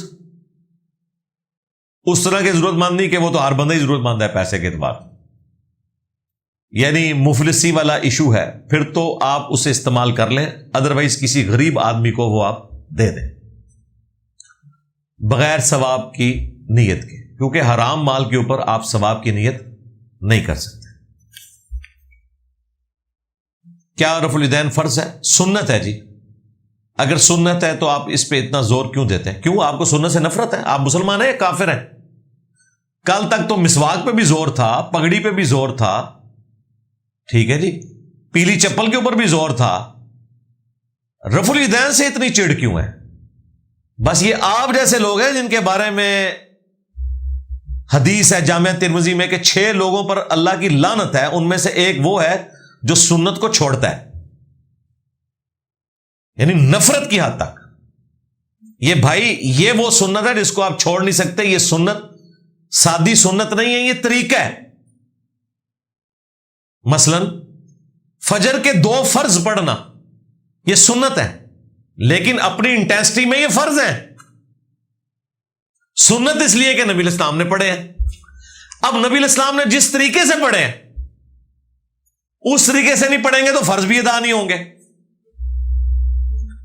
طریقے کے معنی میں سنت، اس پہ میری ایک تفصیلی ویڈیو ہے، سنت چھوڑنے والے پر لعنت۔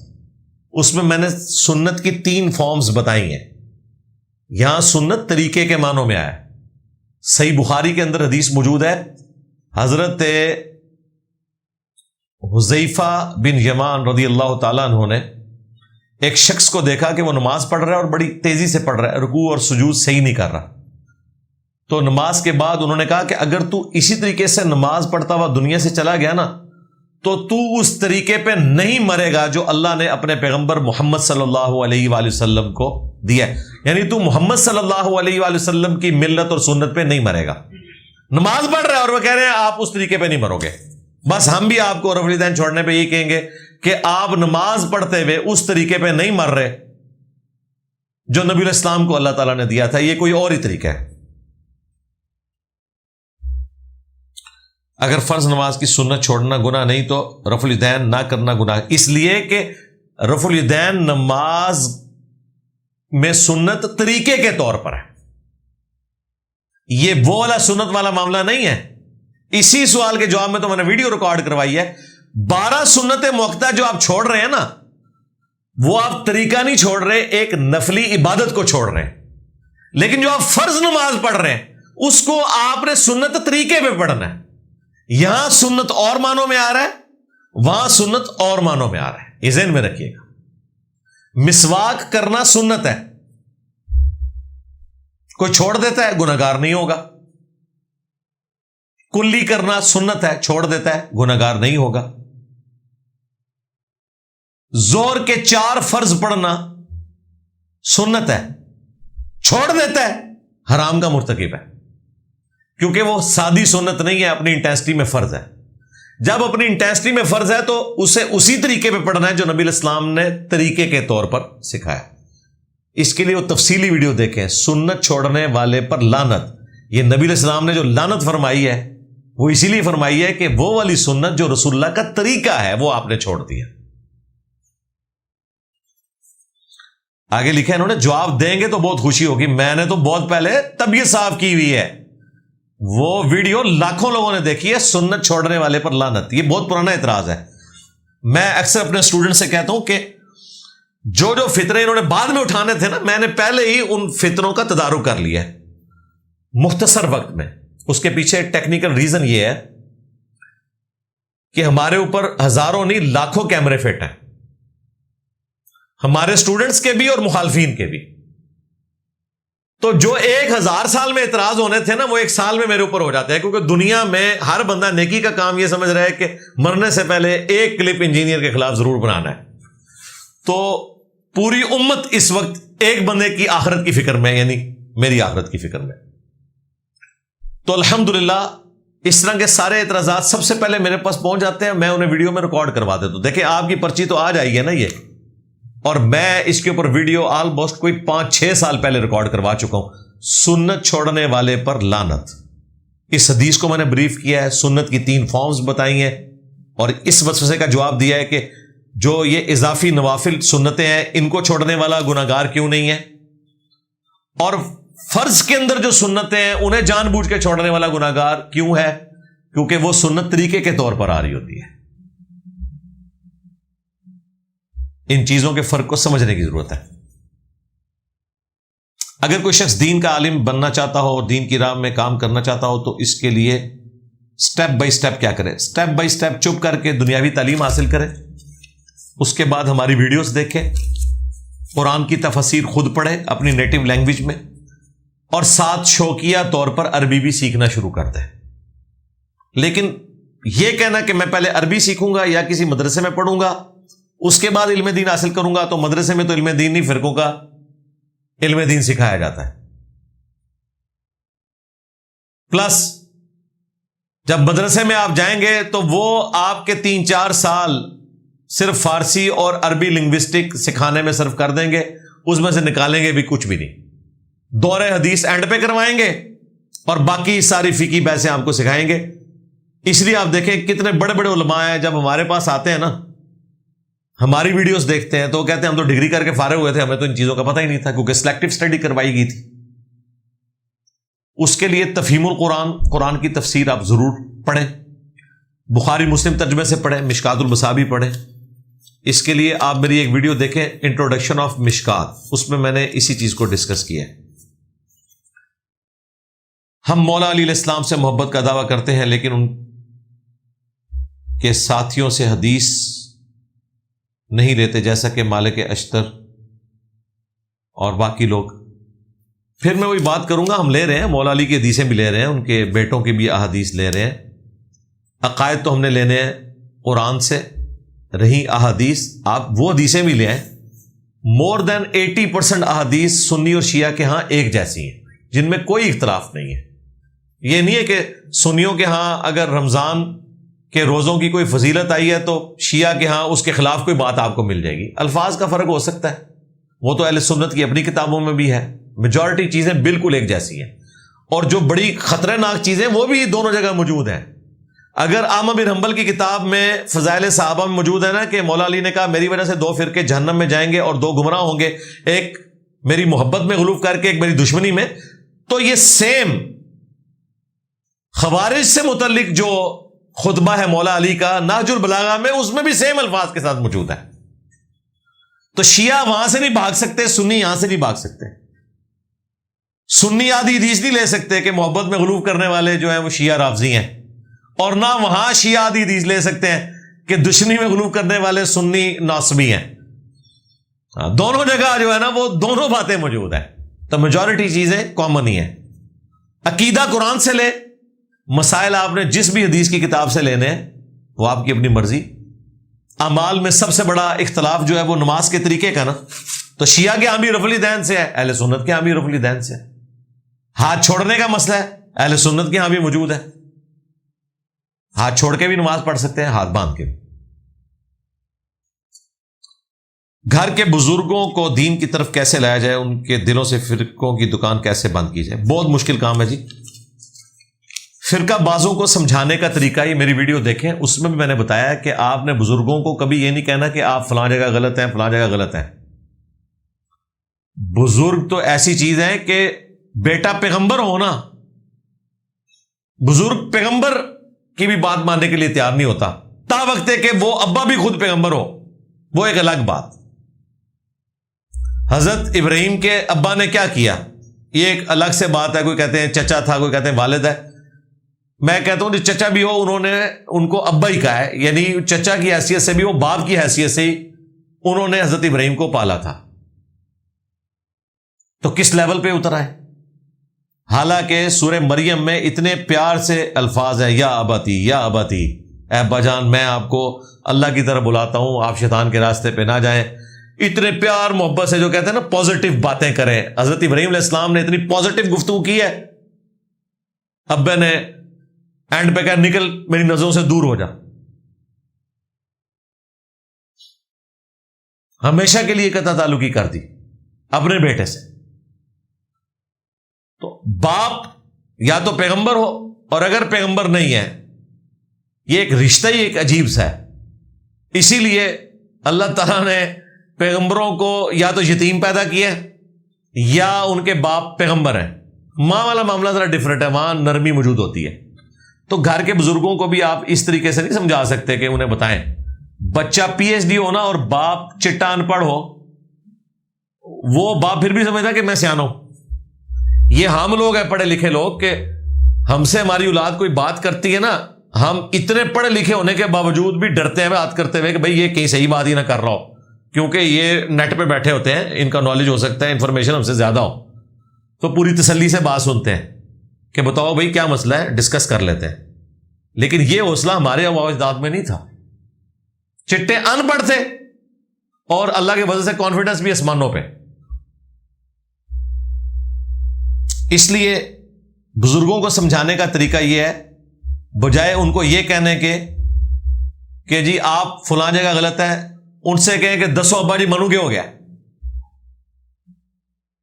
تو ایک بریلوی کا باپ اسے یہ کہے گا تو گستاخ ہو گیا. سرکار ہوئے ساڈا شاگرد اور کوئی بریلوی پیو انہوں کہہ دے گستاخ, تو تواڈے ہاتھ وچ کیش ہے, چشتی رسول اللہ, ہائے شبلی رسول اللہ, تھانوی رسول اللہ. ابا اگے کہنا سہے گا تواڈے, پھڑا ہی نہیں دے گا. جڑا ابا پہلے تواڈے تے چڑھیا سی نا گستاخ وابی گستاخ فلاں فلاں, اور کہا ابا جی رک جاؤ اتنے ہی, ہوں ثابت کرنا جائے میں گستاخ ہاں. پہلے ابا جی نوں کہنا کہ یہ جڑا اشرف تھانوی سی انہوں تسی گستاخ کیوں نہیں کہندے. ابا جی کہنے کہ بالکل دیوبندی تے ہے کافر نے, گستاخ نے, تھانوی رسول اللہ. انہوں نے کہا اتنے ہی رک جاؤ, چشتی رسول اللہ بھی لوزامو. یہ ہے طریقہ, پہلوان کو اس کے زور پر گرانا ہے. فرقہ بازوں کو سمجھانے کا طریقہ, یہ کلپ دیکھیں, مجلس 50 دیکھیں. ہمارے ہاں تو اللہ کے فضل سے ہر بیماری کی دوا موجود ہے. ہماری زندگی میں پیدا ہونے سے پہلے اللہ تعالیٰ کا ہر بندے کے رزق لکھ دینا, پھر ہمیں کیسے پتا چلے گا کہ ہم کس راستے پر چلیں جہاں ہمارا رزق ہے. او یار یہ نہ تو پتا چل رہا ہے, آپ نے اپنے گیون سرکمسٹانسز میں کوشش کرنی ہے, باقی اپنے دنیاوی معاملات میں آپ استخارے سے کام لے سکتے ہیں. اس کے لیے یہ نہیں ہے کہ آپ نے کوئی ایسی دوربین لگانی ہے کہ آپ کو یہ پتا چل جائے کہ لوہے محفوظ پہ کیا لکھا ہے. آپ نے گیون سرکمسٹانسز میں اپنے معاملات کو لے کے چلنا ہے.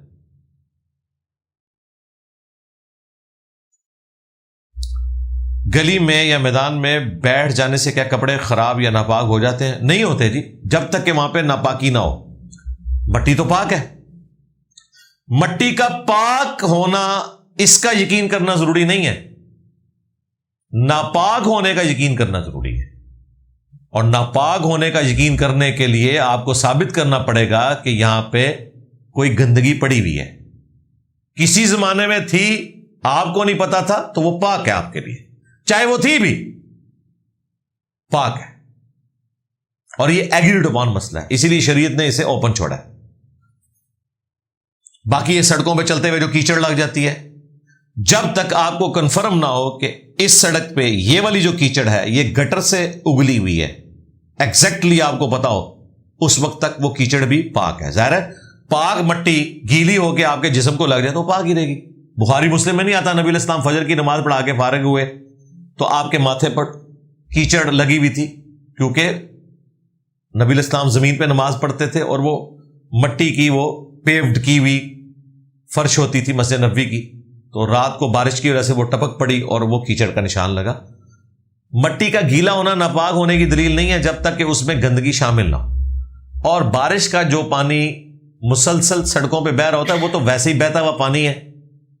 اگر سڑک کے اوپر کہیں گوبر وغیرہ بھی ہے اور وہ پانی میں اس طریقے سے بہہ گیا تو وہ اوور آل پانی سارا ناپاک نہیں ہوگا، وہ میجورٹی پورشن میں دہ در دہ پانی ہے، اس کی وجہ سے کوئی فرق نہیں پڑتا، وہ پاک ہی رہے گا۔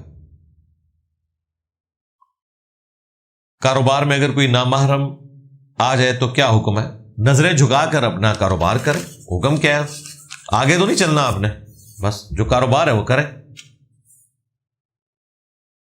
نوحے اور مرثیے سن سکتے ہیں، زیادہ تر تو شرکیاں ہیں، استمداد کی گئی ہے، جھوٹ پہ مبنی ہے، بچنے میں عافیت ہے۔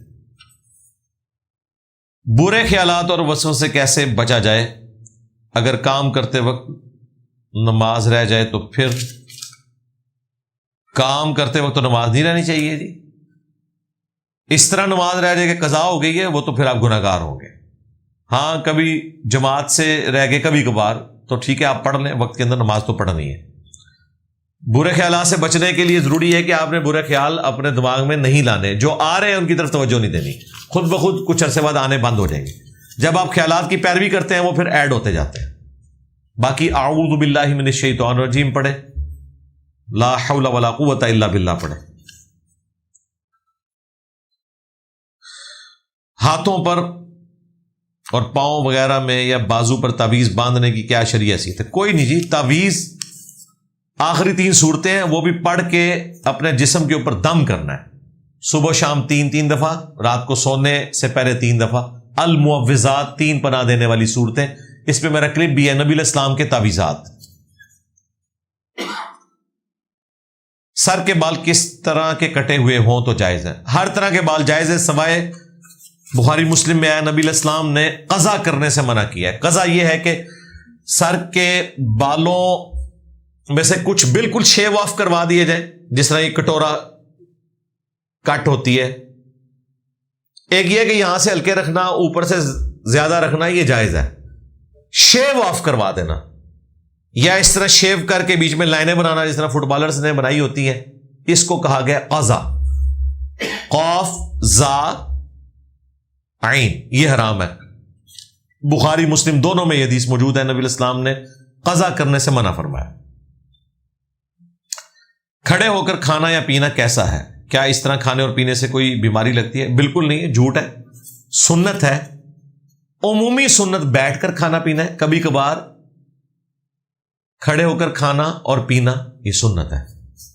صحیح بخاری میں جو مولا علی کا ذکر ہے کہ کوفے کی مسجد میں انہوں نے لوگوں کو وضو کا طریقہ سکھایا، ایک تشت لایا گیا، وہ پانی اس میں جمع کیا گیا، انہوں نے وضو کیا، باقی پانی اسی میں گرا تاکہ مسجد گیلی نہ ہو۔ اس کے بعد جس برتن سے وہ وضو کر رہے تھے وہ کوزہ تھا یا لوٹے کی کوئی فارم تھی، سیدنا علی نے کھڑے ہو کر اس کو پیا اور کہا کہ میں نے کوفے کے لوگوں کو دیکھا ہے کہ وہ کھڑے ہو کر پانی پینے کو معیوب سمجھتے ہیں، جبکہ میں نے نبی علیہ السلام کو کھڑے ہو کر پانی پیتے ہوئے دیکھا ہے۔ یہ بخاری میں حدیث ہے۔ اسی لیے مسلم شریف میں جو حدیث آتی ہے نا کہ جو بھول کر بھی کھڑے ہو کر پانی پیے وہ کیا کر دے، اس حدیث کے نیچے یہ بخاری کی حدیث کوٹ کرتے ہیں لوگ شرح میں محدثین کہ یہ والی حدیث منسوخ ہے، اس کی ناسخ حدیث یہ ہے، بعد میں حضور نے اجازت دے دی تھی۔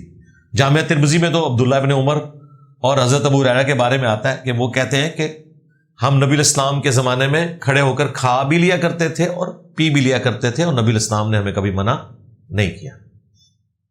یہاں تو اتنی بحث کسی زمانے میں رہی ہے کہ کرسی پہ بیٹھ کے کھا سکتے ہیں کہ نہیں، انگریزوں کا طریقہ ہے، یعنی بیٹھنا بھی زمین پہ بیٹھنا ہے، کرسی پہ بیٹھ کے تو یہ بھی انگریزوں کا طریقہ ہے، اور بھائی کھڑے ہو کر بھی کوئی کھا پی لے تو یہ جائز ہے، البتہ عمومی سنت نہیں ہے، عمومی بیٹھ کے ہی ہے، کبھی کبھار ہو تو جائز ہے، گناہ والا کوئی معاملہ نہیں ہے۔ اس حوالے سے یہ جو پبلک کے اندر مشہور ہے یہ بالکل غلط ہے کہ جی کوئی کھڑے ہو کر پانی پیے گا. جو آپ نے کہا کہ جی کیا اس کا نقصان ہوگا, جی وہ نقصان بتاتے ہیں جی. کھڑے ہو کے جو پانی پیتا ہے نا, سیدھا مثانے پہ لگتا ہے جا کے. پتہ نہیں ان کے بزرگوں کو سائنس بھی آتی تھی کہ نہیں آتی تھی, یا ان کے مثانے کسی اور جگہ پہ تھے. مثانے تک تو بات ہی نہیں پہنچتی. ان کو پتہ ہی نہیں ہے کہ پانی کن کن راستوں سے گزر کے مثانے پہ تو اینڈ پہ پہنچتا ہے. اس پانی نے تو معدے میں جانا ہے, آنتوں میں جانا ہے, گردوں سے صفائی ہونی ہے, اور اینڈ پہ جا کے وہاں پہ پہنچنا ہے. جو یہ کہتے ہیں ڈائریکٹ جا کے مثانے پہ لگتا ہے, اس سے قطروں کی بیماری شروع ہو جاتی ہے. اور دوسری طرف آپ کو بتاتے ہیں کہ آپ نے روزے کی حالت میں زیادہ پھیل کے نہیں بیٹھنا. استنجا کرتے ہوئے پانی اوپر چڑھ گیا تو آپ کا روزہ ٹوٹ جائے گا. اور اس میں باقاعدہ ان کے بزرگوں نے لکھا ہے کہ معدے تک پہنچنے کا اندیشہ ہے. معدے تک پہنچنے کے لیے پانی کو کیا کچھ کرنا پڑے گا. آپ موٹر بھی لگائیں نا, تب بھی معدے تک پانی پہنچا نہیں سکتے کہ کن کن راستوں سے گزر کے پہنچنا ہے. چونکہ ہمارے بزرگوں کو نہ سائنس آتی تھی, یہ لوگ دلوں کا حال جانتے تھے. اور حالت یہ ہے کہ جو جسم میں مختلف اعضاء ہیں ان کی لوکیشن بھی ان کو پتا تھی. دل کے اندر جان لیتے تھے, لیکن انہیں یہ نہیں پتا کہ دل کہاں پہ ہے اور معدہ کہاں پہ ہے, اور معدے کے بعد کہاں کہاں سے چیز گزرنی ہے. پہلے چھوٹی آنت آنی ہے, پھر بڑی آنت آنی ہے, اور پھر اس طریقے سے. یہ بھی ان کو نہیں پتا تھا. ہم گولڈا بیٹھے ہوئے تھے دربار کے اوپر, یہ میں بات کر رہا ہوں کوئی 1998-99 کی. تو وہاں پر بھی, اور داتا دربار المشہور علی اجمیری صاحب کے مزار پہ بھی نا, آپ کو کئی لوگ بیٹھے ہوں گے, نظر آئیں گے. سفید پگڑیاں ہیں, کپڑے پہنے ہوئے ہیں, موٹی سی تسبیح رکھی ہے, یوں پھیرتے ہیں, اور وہ ان کا دل یہاں پہ نا ایسے ایسے ان کی یہ کرتا ہل رہا ہوتا ہے. اتنی انہوں نے پریکٹس کی ہوتی ہے, اور وہ لوگ کہہ رہے ہوتے ہیں ان کا قلب جاری ہوا ہے. ہم بھی یہ سمجھتے تھے. اللہ کے بندو, یہ تو بعد میں جب سائنس پڑھی تو ہمیں پتا چلا کہ دل تو کبھی بھی اس طریقے سے دھڑک ہی نہیں سکتا کہ آپ یہ قمیض ہلائے. اور اس کے لیے سائنس بھی ضروری نہیں ہے. آپ یہاں پہ ہاتھ رکھیں تو تھوڑی دیر بعد آپ کو فیل ہوگا کہ نیچے کوئی ہارڈ چیز ہے, وہ آپ کی پسلی ہے. پسلیوں کے پیچھے دل ہوتا ہے. اب مجھے بتائیں, دل کتنی بھی زور سے دھڑکے پسلیوں سے تو باہر نہیں آ سکتا. تو یہاں جو یہ کرتا ہل رہا ہوتا ہے وہ بیسیکلی یہ گوشت کا لوتھڑا ہوتا ہے اوپر والا, اس کی وہ پریکٹس کر کر کے وہ آپ یہ والا بھی لانا شروع کر دیں, یہ بھی ہلے گا. دل ادھر شفٹ کر لیں, اور دیکھیں انہوں نے سارا فراڈ بچایا ہوا ہے. جتنے قلب جاری کیے ہوئے ہیں ان سے پوچھے, یار دل تو پسلیوں کے پیچھے ہوتا ہے, دل کبھی بھی یہاں دھڑک ہی نہیں سکتا. جو مرضی آپ کر لیں, یہ گوشت کا لوتھڑا ہے, اس کے پیچھے پسلی ہیں. اور اس دل تک پہنچنے کے لیے جب بائی پاس ہوتا ہے نا, گرائنڈر چلایا جاتا ہے. وہ یوٹیوب کے اوپر نا پوری اینیمیشن اوریجنل بھی آپریشن رکھے ہوئے ہیں. یہاں سے لے کے یہاں تک گرائنڈر چلتا ہے, وہ پسلیوں کو یوں کھولتے ہیں, پھر اندر سے وہ دل نکالتے ہیں, اسے وقتی طور پر مشین کے اوپر رکھتے ہیں, بلڈ کے سسٹم کو, پھر وہ بائی پاس کرتے ہیں. اور آپ کے بزرگ روحانی آپریشن کرتے رہے, اور تھوڑے بزرگوں کو یہ بھی نہیں پتا کہ دل ہوتا کتنے ہے. اس گوشت کو ہلا لا کے بتا رہے قلب جاری ہوا ہے. قلب اللہ کے فضل سے ہر انسان کا جاری ہے, چاہے وہ مسلمان ہے کافر ہے, کیونکہ قلب بند ہو گیا تو بند ہی ختم ہو جائے گا, تو وہ جاری ہے. اللہ کا شکر ہے. کرنٹ شاہ میری ایک ویڈیو ہے, وہ آپ دیکھ لیں. علماء کرام یہ کہانی کرواتے ہیں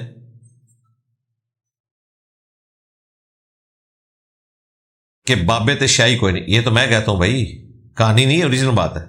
تو صدیقین, صالحین اور شہداء پھر کون ہے؟ جی ہم نے بتایا ہوا ہے کون ہے. قرآن میں جب یہ ذکر ہوا تو قرآن کے نزول کے وقت جو صدیقین, شہداء, صالحین موجود تھے ان کے پیچھے تو قرآن کھڑا ہے, یعنی اہل البیت اور صحابہ کرام علیہم رضوان. ان کے بعد سکہ تابعین, قیامت تک یہ سلسلہ جاری ہے. لیکن ڈیفینیٹلی کون ہے جن کے پیچھے قرآن کھڑا ہے؟ اس کے بعد تو آپ نہیں مان رہے بھائی. احمد بریلوی صاحب کو اولیاء اللہ میں شمار کرتے ہیں بریلوی, لیکن دیوبندی تو کہتے ہیں یہ بدعتی ہے. اشرف تھانوی صاحب کو اولیاء اللہ میں شمار کرتے ہیں دیوبندی, اور بریلوی کہتے ہیں گستاخ رسول ہے. لو سامو, یہ کون ڈیفائن کرے گا؟ قیامت تک ایسے لوگ رہیں گے. ہمارا اس نے ظن ہے کہ امام بخاری امام مسلم صدیقین میں شامل ہیں جنہوں نے اسلام کے لیے کنٹریبیوٹ کیا. اس سے اگر آپ یہ ثابت کرنا چاہیں گے کہ آپ کے بزرگ بابے جنہوں نے ختم نبوت کے اوپر ڈاکے مارے، جن کی کتابوں میں تعلیمات قرآن و سنت کے خلاف ہیں، ہم انہیں اولیاء اللہ تصور کر لیں؟ بالکل ایسا نہیں ہو سکتا.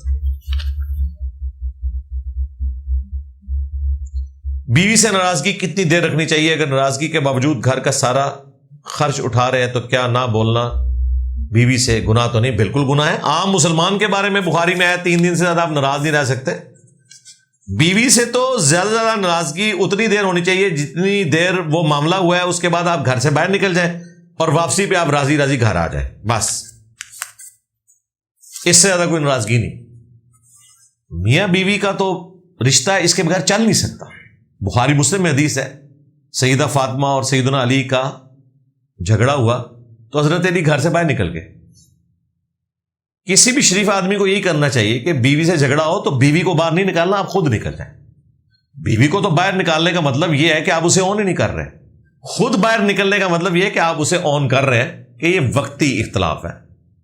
وہ تو نبی علیہ السلام اپنی بیویوں سے 1 مہینے کے لیے ناراض ہو گئے تھے. وہ ایک اسپیشل کیس تھا، اسے ایلا کہا جاتا ہے. پھر قرآن میں آیات نازل ہوئی، لیکن یہ نبی علیہ السلام نے اس کو لیگیسی کے طور پہ آگے ٹرانسفر نہیں کیا کہ آپ نے ایلا کرنا ہے. وہ ایک خاص کیس تھا اس اعتبار سے کہ نبی علیہ السلام ظاہر ہے امہات المومنین کا درجہ بھی اعلیٰ ہے، تو ان سے اللہ تعالیٰ یہ ایکسپیکٹ نہیں کر رہا تھا کہ وہ پیغمبر کے ساتھ اس طریقے سے بیہیو کریں کہ انہیں مجبور کریں کہ ان کا جیب خرچ بڑھایا جائے، جبکہ نبی علیہ السلام ایک فقر کی زندگی گزار رہے تھے. پھر سورۃ الاحزاب کی آیات نازل ہوئیں اور یہ مقدمہ اللہ نے قرآن میں بیان کر دیا کہ اے نبی اپنی بیویوں سے کہو کہ اگر تم دنیا اور دنیا کا ساز و سامان چاہتی ہو تو آؤ میں تمہیں مال دے کر رخصت کر دیتا ہوں، اور اگر اللہ اس کا رسول اور آخرت کا گھر چاہتی ہو پھر اسی طریقے سے نبی کے ساتھ فقر میں گزارا کرنا ہے. یہ تو قرآن میں آ گیا سورۃ الاحزاب میں، پارہ نمبر 21 کا اینڈ اسی پہ ہے. پھر جو بخاری مسلم میں آیا ہے وہ پوری تفصیل ہے کہ حضور 1 مہینے کے لیے ناراض ہوئے. پھر جب یہ آیات نازل ہوئی آپ نے ایک ایک بیوی کو کہا کہ بھئی اللہ نے مجھے اختیار دیا ہے کہ میں تمہیں مال غنیمت میں سے دوں. ظاہر ہے کہ مال غنیمت میں تو تصرف حضور کر سکتے تھے، 5واں حصہ اللہ تعالیٰ نے مقرر کر دیا اہل البیت کے لیے، لیکن نبی اسلام اس میں سے بھی ضرورت سے زیادہ استعمال نہیں کرتے تھے. تو اس میں سے ایک ہی دفعہ تمہیں دے کے میں طلاق دے کے فارغ کر دیتا ہوں. اگر تم دنیا اور آخرت میں مومنین کی مائیں بن کر میری بیویوں کی حیثیت سے جنت میں بھی رہنا چاہتی ہو تو پھر اسی طریقے سے گزارا کرنا ہوگا. پھر حضور اس لیول پر آئے کہ آپ علیہ السلام نے اپنی بیویوں سے کہا کہ جاؤ اپنے ماں باپ سے مشورہ کر لو. انہوں نے کہا جی ہم نے کیا مشورہ کرنا ہے، ہم اللہ کے نبی کو تو نہیں چھوڑ سکتے. تو پھر یہ ایشو جا کے کل ہوا ہے اور پھر یہ رہا ہے. بخاری مسلم میں حدیث ہے کہ عائشہ کہتی ہے کہ حضور کی وفات تک پھر ہماری یہ حالت رہی ہے کہ بعض اوقات 1 مہینہ، بعض اوقات 2، بعض اوقات 3 چاند ہم دیکھتے تھے اور ہمارے گھر چولہا نہیں جلتا تھا. 2 کالی چیزوں پہ گزارا ہوتا تھا، پانی اور کھجوریں. وہ بھی کوئی ٹنوں ٹن کھجوریں نہیں، 2 کھجوریں صبح اور 2 شام. یہ ٹوٹل غذا اور پانی کا 1 پیالہ. پانی بھی نہیں اویلیبل، پانی بھی دور سے بھرنا پڑتا تھا، میٹھا پانی. ہم جس پانی کو مذاق بنائے ہوئے ہیں نا سب کانٹیننٹ میں، یہ اس علاقے کا سب سے بڑا مسئلہ تھا. ہم تو جناب جب چاہتے ہیں جتنا مرضی پانی پی لیتے ہیں، ضائع کر دیتے ہیں. یہ والا پانی آج بھی سندھ میں، بلوچستان میں، افریقہ میں بہت بڑا ایشو ہے. صرف پینے کا پانی آج بھی اس پریزنٹ ورلڈ میں پاکستان میں سینکڑوں گاؤں ایسے ہیں جہاں عورتیں روزانہ 5 میل یعنی آلموسٹ 7.5-8 کلومیٹر پیدل سفر کرتی ہیں گھڑے اٹھا کر، پینے کا پانی لے کے آتی ہیں. ہاں، پینے والا میٹھا پانی اویلیبل نہیں. اپنے کپڑے گھر کے دھونے والے وہ بھی پھر سفر کر کے دھونے کے لیے جاتی ہیں. وہ عورتیں تو ایک دن میں وہ مشقت اٹھا رہی ہیں کہ ہماری گھر کی عورتیں تو شاید پوری زندگی وہ والی مشقت نہ انہوں نے اٹھائی ہوئی ہو اس پریزنٹ ورلڈ کے اندر. تو اس زمانے میں یہ بات میٹھے پانی کا 1 کپ ملنا ایک پیالہ ملنا یہ بھی بہت بڑی بات تھی، لیکن گزارا کیا۔ میرا میڈیسن سیل کرنے کا کام ہے۔ کچھ میڈیسن ایسی ہیں جن کو لوگ نشے کے طور پر استعمال کرتے ہیں، کیا وہ میڈیسن سیل کرنا گناہ ہے؟ اگر تو صرف نشے کے لیے استعمال ہوتی ہیں پھر تو سیل کرنا گناہ ہے، سیدھی سی بات۔ اور اگر یہ دوائی کے طور پر بھی ہے تو پھر جو نشہ کرتا ہے وہ وبال اسی کے اوپر ہوگا، آپ گناہگار نہیں ہیں۔ لیکن اگر آپ کو شکل سے ایک پاؤڈر نظر آ رہا ہے اور آپ کو پتا ہے اس نے نشہ ہی کرنا ہے تو اسے تو بالکل نہیں دینا چاہیے۔ باہر کے ملکوں میں تو آپ عام دوائی بھی نہیں لے سکتے بغیر پرسکرپشن کے، ڈاکٹر لکھ کے دیتا ہے۔ اسی لیے جو ہمارے باہر کے ملکوں سے لوگ آتے ہیں یہاں سے ڈسپرین اور پتہ نہیں کیا کچھ لے کے جاتے ہیں ساتھ، وہ کہتے ہیں وہاں تو، اور وہ طریقہ بہتر ہے، وہ امیونٹی کو ڈیولپ ہونے دیتے ہیں۔ یہاں تو فوراً جو ہے نا ڈاکٹرز جو ہیں وہ اتنی ہیوی ڈوز لکھ دیتے ہیں، اسٹیرائڈز دے دیتے ہیں، اور پھر لوگ فخریہ بتا رہے ہوتے ہیں فلاں ڈاکٹر کے پاس گئے، پہلی دوائی تے آرام آ گیا، انہیں پہلی دوائی تے ہی تیرا بیڑا غرق کر دیتا ہے، جسم کا امیونٹی سسٹم ختم ہو جاتا ہے۔ میں نے اپنے گھر میں آبزرو کیا ہے، میری جو بڑی والی بیٹی ہے نا، اس وقت ہمارے جو ایک فیملی ڈاکٹر تھے نا وہ رشتے میں میرے تایا لگتے تھے، اب وہ امریکہ شفٹ ہو گئے، وہ ہومیوپیتھک ڈاکٹر تھے۔ جب کبھی بچی نے بیمار ہونا تو حالانکہ ہمارے پاس ایلوپیتھک والی یعنی ایک فیسلٹی بھی تھی، لیکن ہم ان سے دوائی لیتے تھے، اور ہومیوپیتھک ادویات تو آپ کو پتا ہے ان کا کوئی سائیڈ افیکٹ نہیں ہوتا، ان کا اپنا افیکٹ بھی ہو جائے تو بڑی بات ہے، سائیڈ افیکٹ کہاں سے ہونا ہے، وہ بڑا آہستہ آہستہ کام کرتی ہیں۔ تو ہومیوپیتھک دوائی لیتے تھے، اور زیادہ تر وہ ادویات اسی قسم کی ہوتی ہیں، ان میں کوئی اینٹی بایوٹکس والا تو ایشو ہی نہیں ہے۔ وہ بچی ہماری جو ہے نا وہ 3-3 4-4 دن بیمار پڑی رہتی تھی، ماں باپ سے تو نہیں دیکھا جاتا، لیکن ہم اس سلسلے کو چلاتے رہے، 2-3 سال 4 سال کی وہ ہو گئی۔ اس کے بعد اللہ کا شکر ہے آلموسٹ اب 20 سال عمر ہونے والی ہے، ہمارے گھر میں وہ بچی ہے کہ وہ بیمار ہی نہیں کبھی ہوتی۔ تو مجھے وائف اس دن بتا رہی تھی، تو میں نے نوٹ کیا کہ یہ کیوں نہیں بیمار ہوتی کبھی، کیونکہ اس کی امیونٹی ڈیولپ ہو گئی، بچپن میں ٹریننگ صحیح ہو گئی نا کہ اسے اینٹی بایوٹکس، اچھا اس کے بعد جو بچے ہیں ان کو اینٹی بایوٹکس پہ لگایا ہے، مہینے میں 1-2 دفعہ انہوں نے بیمار ہونا ہے، پھر پوری انہوں نے کورس کرنا ہے، پھر ٹھیک ہونا ہے۔ تو یہ گورے دوائیاں بنا کے آپ کے متھے مارے ہیں، لیکن انہوں نے خود بھی یہ لرن کیا ہے کہ یہ کوئی طریقہ نہیں ہے، اس سے امیونٹی ڈیولپ نہیں ہوتی، الٹا آپ کے لیے ایک مصیبت بن جاتی ہے۔ اس لیے عام نزلہ زکام، گلا خراب ہو، تھوڑا بہت بخار ہو، بخار کی دوائی آپ ضرور لے لیں، اینٹی بایوٹکس نہ لیں، آپ ہربل لے لیں، سٹیم لینا شروع کر دیں۔ اسی طریقے سے آپ یہ توتسیا شربت جو ملتا ہے یہ استعمال کرنا شروع کر دیں، قہوہ بنا کے پی لیں۔ ویسے بھی وہ جو وائرل ڈیزیز ہے اس نے اپنا وہ پیریڈ پورا کرنا ہوتا ہے، دوائی لیں یا نہ لیں۔ ہاں جب معاملہ زیادہ بگڑ جائے، وہ بیکٹیریل انفیکشن والا کوئی ایشو اس اعتبار سے ہونے کے چانسز ہوں، وہ ایک الگ چیز ہے۔ ادروائز عام نزلہ زکام کے لیے، چھوٹے موٹے بخار کے لیے بھی دوائی نہیں لینی چاہیے۔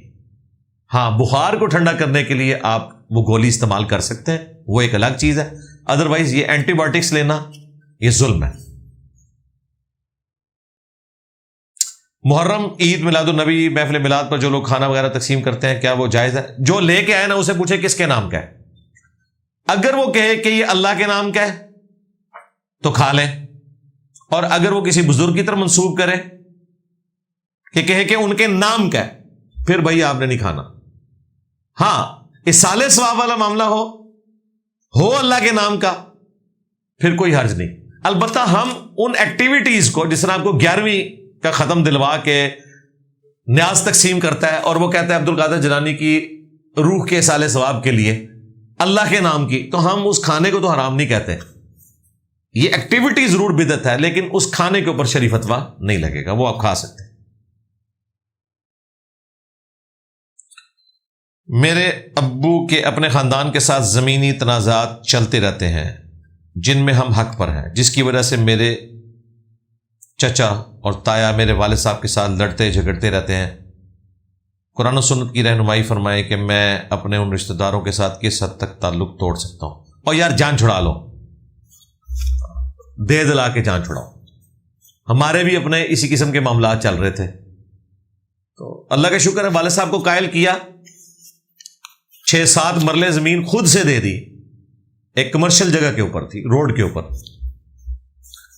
میں نے کہا جی ہمارے پاس 70 موجود ہے، وہ 77 تھی، اپنی انہوں نے کسی زمانے میں بیچ کے سارے ہمارے قریبی رشتہ دار کھا بیٹھے، بعد میں اس جگہ کی ویلیو چڑھ گئی۔ اب انہوں نے کہا کہ نہیں جی یہ اتنا حصہ ہمارا اور بنتا ہے، مقدمات بھی جیت لیے، پھر وہ سٹے لے لیتے تھے۔ اینڈ رزلٹ یہ ہے کہ نہ وہ زمین ہمارے کسی کام کی نہ ان کے کام کی۔ پھر ہم نے صلح کر کے 7 مرلے زمین دی، اور والد صاحب نے کہا کہ بھئی یہ میں اپنی خوشی سے نہیں دے رہا، میں آخرت میں بدلہ لوں گا اس کا، میں اس جھگڑے کو مٹانے کے لیے۔ تو ٹھیک ہے، دنیا میں بھی سکون میں آگے، اور آخرت میں تو دیکھیں اس کا کیا اجر ملنے والا ہے۔ بخاری مسلم میں حدیث ہے، ایک 42 زمین بھی اگر کسی نے دبا لی نا کسی کی، تو 7 زمینوں کا توق اس کے گلے میں ڈالا جائے گا۔ یہ تو دبانے والے کے اوپر عذاب ہے نا، جس کی دبائی ہے اس کو انعام بھی پھر اسی اعتبار سے مل رہا ہوگا۔ تو میں نے یہ دیکھا ہے کہ رشتہ داروں کے معاملات میں اگر آپ کو نقصان بھی اٹھانا پڑتا ہے نا، اپنی رشتہ داری کو خراب نہ کریں، دے دلا کے جان چھڑا لیں، کیونکہ بعض اوقات پھر قتل و غارت تک نوبت آ جاتی ہے اور معاملات ہو جاتے ہیں۔ سب سے زیادہ اگر آپ کی لائف ونریبل کوئی کر سکتا ہے نا، تو آپ کا قریبی رشتہ دار اور دوست کر سکتا ہے۔ باہر کا بندہ تو کوئی بھی حملہ آور نہیں ہو سکتا، اسے تو پوری ریکی کرنی پڑے گی، کیا کچھ کرنا پڑے گا، لیکن آپ کے رشتہ دار تو 100% آپ کو جانتے ہیں آپ کس وقت کہاں ہوتے ہیں، اور آپ ان سے ایکسپیکٹ بھی نہیں کریں گے وہ آپ کو نقصان بھی پہنچائیں گے۔ کئی لوگ ایسے ہیں وقتی طور پہ صلح کرتے ہیں، بعد میں پورا خاندان قتل کر دیتے ہیں۔ تو بہتر یہ ہے کہ آپ ڈیفینسو موڈ میں جائیں، اپنی جیب سے بھی کچھ لگانا پڑتا ہے کر کے جان چھوڑیں یار، آخرت کا دن ہے نا۔ آپ یہ سمجھیں یہ نیکیاں آخرت کے لیے سٹور ہو گئی ہیں، اپنے آپ کو سیٹسفائی کر، کیا فرق پڑتا ہے؟ مجھے بتائیں اگر اس جھگڑے کی وجہ سے آپ کا باپ قتل ہو جاتا ہے، یا وہ کچہری کے چکر کاٹ کاٹ کے سائیکو مریض بن جاتا ہے، تو پھر تو آپ نے کہنا تھا یار یہ ساری زمین بھی لے لیتے، میرا باپ تو بچ جاتا۔ پھر اینڈ پہ یہ سوچ رہے ہوتا ہوں پہلے جان چھڑاؤ۔ اور یہ کوئی لسا ہونا نہیں ہے کہ انسان جو ہے وہ آخرت کے لیے معاملے کو سٹور کر لے۔ سورہ شورا میں آیا کہ برائی کا بدلہ اسی لیول کی برائی ہے، لیکن اگر کوئی شخص معافی کی روش اختیار کرتا ہے نا، تو اس کا اجر اللہ کے حضور پکا ہے۔ اور اس طرح کی جو دشمنی ہے ان میں معافی کی روش اختیار کرنے میں آپ کا اپنا فائدہ بھی ہے، پھر قطع تعلقی سے بھی آپ بچ جاتے ہیں۔ تو اس لیے ماں باپ کو سمجھایا کریں۔ ہماری ایک زمین تھی، اس کا سودا ہو گیا، اور بیانہ بھی اس بندے نے پکڑا دیا، ہم بیچ رہے تھے، اور الٹیمیٹلی وہ شخص رقم ارینج کرنے میں ناکام ہو گیا۔ تو پاکستان میں تو یہی قانون چل رہا ہے کہ وہ بیانہ ضبط ہو جاتا ہے، حالانکہ شریعت میں تو یہ حرام ہے۔ آپ اس طرح کی فائنینشیل پینلٹی تو کسی کو نہیں ڈال سکتے۔ تو میرے والد صاحب نے مجھ سے پوچھا کہ اب ان پیسوں کا کیا کرنا ہے؟ یہ 60-70 ہزار روپے تھے، اور آج سے میں کو 15-20 سال پہلے کی بات کر رہا ہوں، بڑی رقم تھی، آج کے لاکھوں روپے بنتے ہیں۔ میں نے کہا جی یہ حرام ہے ہمارے اوپر۔ ہم عشاء کی نماز کے بعد گئے، ان کو گھر واپس کر کے آئے پیسے، کہ یہ آپ کے پیسے ہیں۔ وہ بڑے حیران ہو گئے، جی یہ کیسے ہو سکتا ہے کوئی بندہ بیانہ نہ دبائے؟ تو ہمیں تو پتہ ہے نا کہ یہ آخرت کے لیے ہم جو ہے وہ یہ ایک لعنت کما رہے ہیں۔ اچھا وہ زمین ہماری نہیں بکی،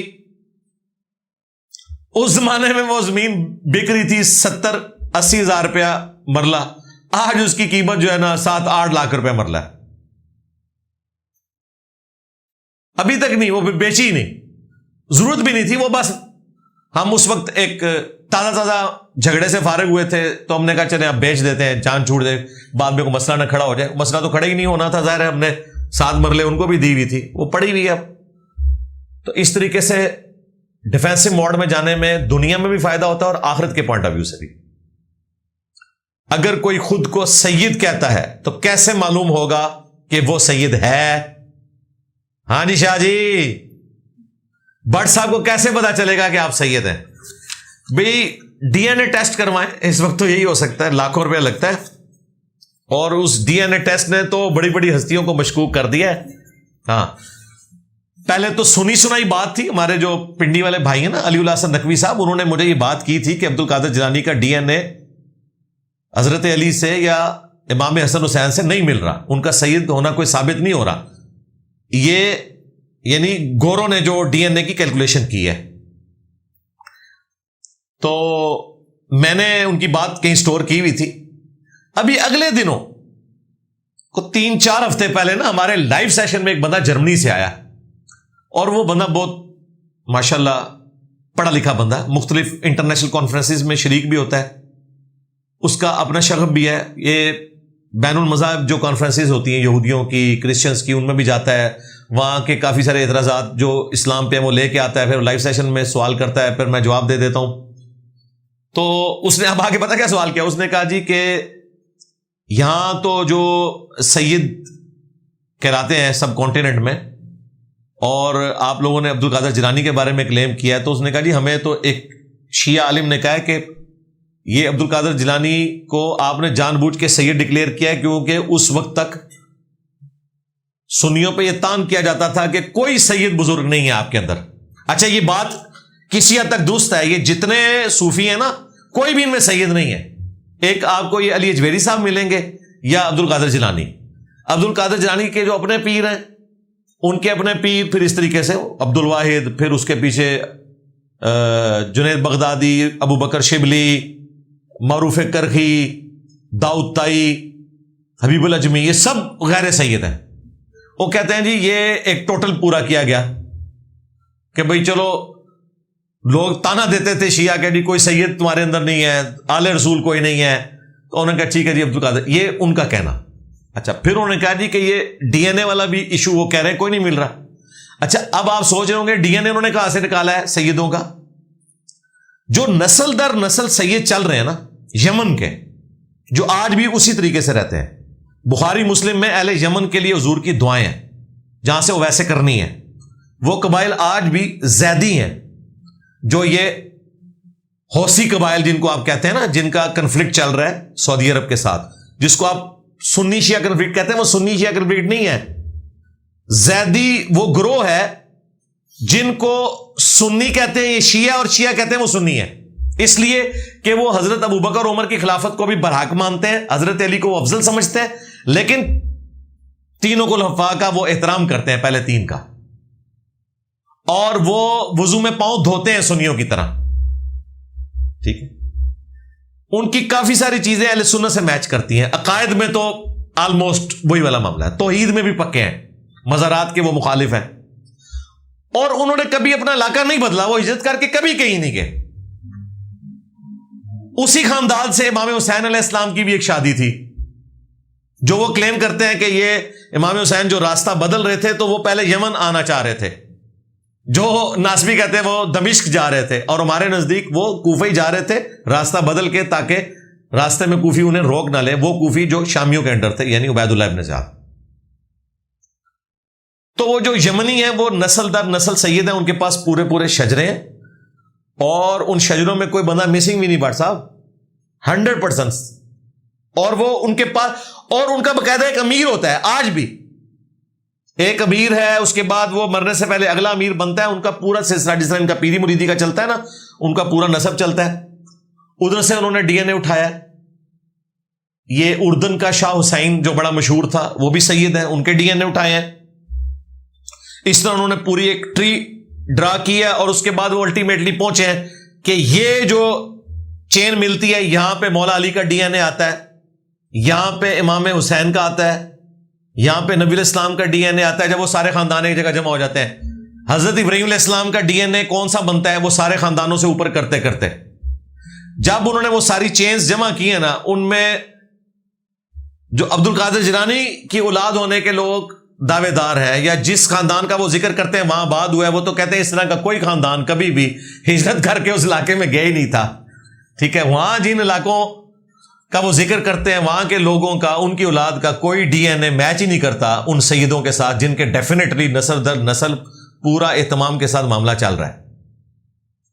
تو وہ پھر کلیم کرتے ہیں کہ جی یہ عبد القادر جیلانی جو ہے یہ سید نہیں ہے، یہ بعد میں ان کو سید بنایا گیا تاکہ شیعہ کے اوپر روب ڈالا جائے کہ ہمارے اندر بھی سید موجود ہے۔ واللہ عالم، یہ میں نے کوئی ورڈک نہیں دی ہے، ہو سکتا ہے یہ بات درست ہو سکتا ہے یہ بات غلط ہو، لیکن اگر آپ کے سامنے کوئی بندہ اپنے آپ کو سید کلیم کر رہا ہے، آپ کو کوئی رائٹ نہیں پہنچتا کہ آپ اس کا ڈی این اے جا کے چیک کروانا شروع کر دیں۔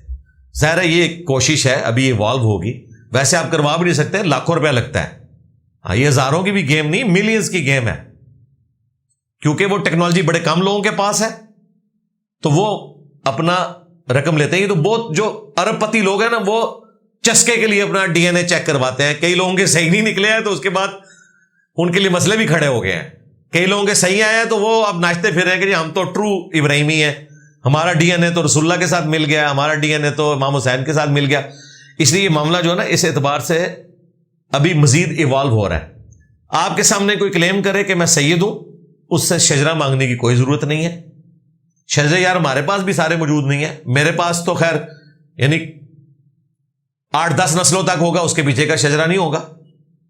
اتنا ریکارڈ پہلے رکھا جاتا تھا، اب نہیں ہے۔ ہاں، اب آندہ سے لے کے جس طرح اب یہ ریکارڈ رکھا جا رہا ہے، اگر انسانیت 1000 سال تک بھی چلتی ہے تو نادرہ کے ریکارڈ میں آ جائے گا کہ 1000 سال پہلے فلاں ہمارا لکڑ دادا ہوتا تھا، کیونکہ اب یہ مینٹین کیا جا رہا ہے۔ یہ اب ہو رہا ہے۔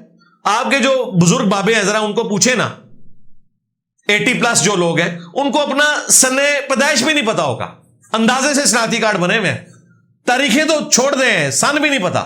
پہلے یہ ریکارڈ نہیں رکھے جاتے تھے، لوگ واقعات سے یاد رکھتے تھے کہ جب فلاں واقعہ ہوا تھا نا تو فلاں پیدا ہوا تھا۔ خود نبی علیہ السلام کے بارے میں ہے کہ آپ عام الفیل والے سال پیدا ہوئے، جس سال ہاتھی تباہ ہوئے تھے۔ تو ایکٹیویٹی سے یاد رکھا جاتا ہے، یہ تو اب سن ہے۔ ہمارے جیل میں بھی 1992 میں بہت بڑا سیلاب آیا تھا، جو ایک جیلم کی ہسٹری کا سب سے بڑا سیلاب تھا، بہت تباہی ہوئی تھی۔ اس سال بھی کئی لوگ پیدا ہوئے ہیں، تو وہ بچے یادگار ہیں کہ یہ سیلاب والے سال پیدا ہوئے سن۔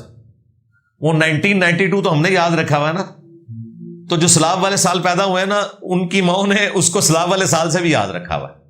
آج بھی یہ بینچ مارک رکھے جاتے ہیں، لیکن اب ریکارڈ موجود ہے۔ اب مستقبل میں کوئی اس طرح کا مسئلہ نہیں ہوگا، لہذا مہربانی کریں، اگر آپ کو کوئی سید کہتا ہے، اس کی شکل سیدوں والی نہیں ہے، یہ کہتے ہیں سید تو بھائی گورا چٹا اور اس طرح کا ہونا چاہیے،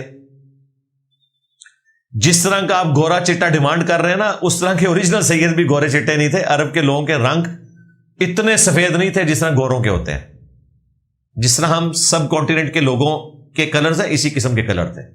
نبی علیہ السلام کے بارے میں بھی آپ کو یہ نہیں ملے گا کہ کوئی شوق قسم کا سفید کلر تھا، درمیانہ کلر تھا، نارمل کلر، اور وہی خوبصورت لگتا ہے۔ تو یہ جو آپ کو برائلر عربی آج کل نظر آ رہے ہیں نا، یہ برائلر عربی ہیں۔ اوریجنل والے عربی ابھی بھی جو بدو لوگ ہیں، ان میں سے تو کئی ایسے ہیں جن کے رنگ ہم سے بھی زیادہ سانولے ہیں۔ ظاہر ہے وہ دھوپ میں رہتے ہیں یار، دھوپ میں رہنے والے لوگوں کی یہی حالت ہوتی ہے نا۔ ادھر سے دیکھیں کتنے لوگ یورپ امریکہ گئے ہیں، جب وہ 5 سال بعد آتے ہیں تو گورے چٹے ہوئے ہوتے ہیں۔